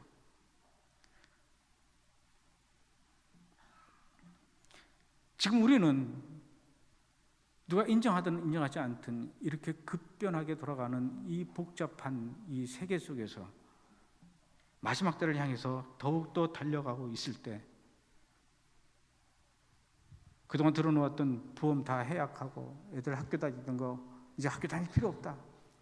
뭔 집이 필요했냐? 집 다 팔자. 그리고 우리도 전쟁을 피해서 필리핀으로 가자. 이러라고 드리는 말씀이 아닙니다. 이런 뉴스를 들을 때마다 우리는 더욱더 하나님을 바라봐야 됩니다. 도망가지 마십시오. 더욱더 거룩하게 살아야 됩니다. 지금 현실만 보지 말고, 지금 내 모습만 보지 말고, 지금 내 가정과 내 교회와 내 나라만 보지 말고 여러분 세상 돌아가는 걸 좀 보십시오. 지금 이스라엘을 중심으로 전 세계가 어떻게 돌아가는지를 좀 아셔야 됩니다. 이스라엘을 본다는 것은 단지 이스라엘만을 보는 것이 아니라 전 세계를 보는 것이고, 이스라엘을 본다는 것은 하나님께서 우리를 향해서 갖고 있는 거대한 시간표 속에서 우리가 몇 시 몇 분을 살아가고 있는지를 알 수 있다는 얘기죠. 그 어느 때보다도 우리는 더욱더 거룩하고 성결한, 그래서 우리에게 오시는 그 신랑 예수님을 맞이하는 거룩한 신부로서 그런 자세로, 그런 마음으로, 그런 믿음으로 살아가야 됩니다. 그동안 잘못 알고 있었던 이 세상 돌아가는 것과 이스라엘에 대한 오해와 편견이 있었다면, 잘 알지도 못하면서 어떤 나만의 선입견을 갖고 예단을 갖고 평가하는 것이 있었다면 이제는 그것을 벗어버리고 성경을 통해서, 이스라엘을 통해서 이 세상을 좀 바라봤으면 좋겠습니다. 늘 깨어있다라는 것은 잠자지 않고 있는 것만이 능사가 아니라 깨어서, 여러분 이스라엘을 바라보십시오. 하나님의 눈동자를 바라보십시오. 그리고 지금 그곳에서 어떤 일들이 일어나는지 그것을 지켜보십시오. 이스라엘에 갔다 오신 분도 있고 또 앞으로 가실 분들도 있겠지만은 이스라엘에 가서 단지 땅만 보고 올 것이 아니라 지금 하나님께서 그 땅 이스라엘을 통해서 어떻게 놀라운 성령의 쓰나미가 몰아치고 있는지를 직접 확인하셔야 됩니다. 성지 보는 거 유튜브로 보면 많아요. 예루살렘 통곡의 벽, 히스기야 터널, 이런 거 유튜브 보면 얼마나 많은지 모릅니다. 네이버 치면 다 나와요. 물론 그런 걸 직접 가서 보는 것도 좋죠. 그러나 그곳에 가서 기념사진 찍고 설명 듣고 이것만이 다가 아니라, 여러분 그 땅에서 지금 어떻게 성령의 바람이 불고 있는지 그 바람을 느끼고 오시라는 얘기입니다. 그리고 기도하고 오십시오. 하나님, 지금 이곳에서 이런 일들이 일어나고 있군요. 기도를 하시라고요. 그곳에서 그렇게 어려운 속에서도 예수를 믿기 위해서 몸부림치면서 살아가고 있는 그 메시아의 주들, 우리의 형제 자매들을 만나서 손을 잡고 위로를 해 주십시오. 전 세계 사람들이 우리를 아무도 기억하지 못하는 줄 알았습니다. 그런데 한국에서 여러분들이 와서 이 시골 구석까지 찾아와서 우리의 손을 잡고 우리를 위로해 주고 우리와 함께 예배를 드려주시는 여러분들이 얼마나 감사한지 모릅니다. 여러분을 보자마자 그들은 눈물을 흘릴 것입니다. 여러분 이스라엘, 예루살렘, 갈릴리 아무리 다녀보세요. 여러분들한테 달려드는 사람은 물건 팔겠다고 달려드는 사람은 장사꾼들밖에 없어요. 장사꾼들을 많이 만나는 것보다 그곳에서 우리와 함께 기도하기를 간절히 원하는 메시아닉 주들을 만나십시오. 그들의 영혼을 보다듬고 이끌고 가고 있는, 힘겹게 목회하고 있는 이스라엘의 목회자들을 만나십시오. 격려해 주시고 그들의 입에서 어떤 간증이 나오는지를 여러분들이 직접 귀로 듣는 것뿐만 아니라 한국에 돌아와서 주변 사람들에게 알려주십시오. 당신이 알고 있었던 이스라엘은 그런 이스라엘이 아니었습니다. 이스라엘에서 지금 이런 일들이 일어나고 있습니다.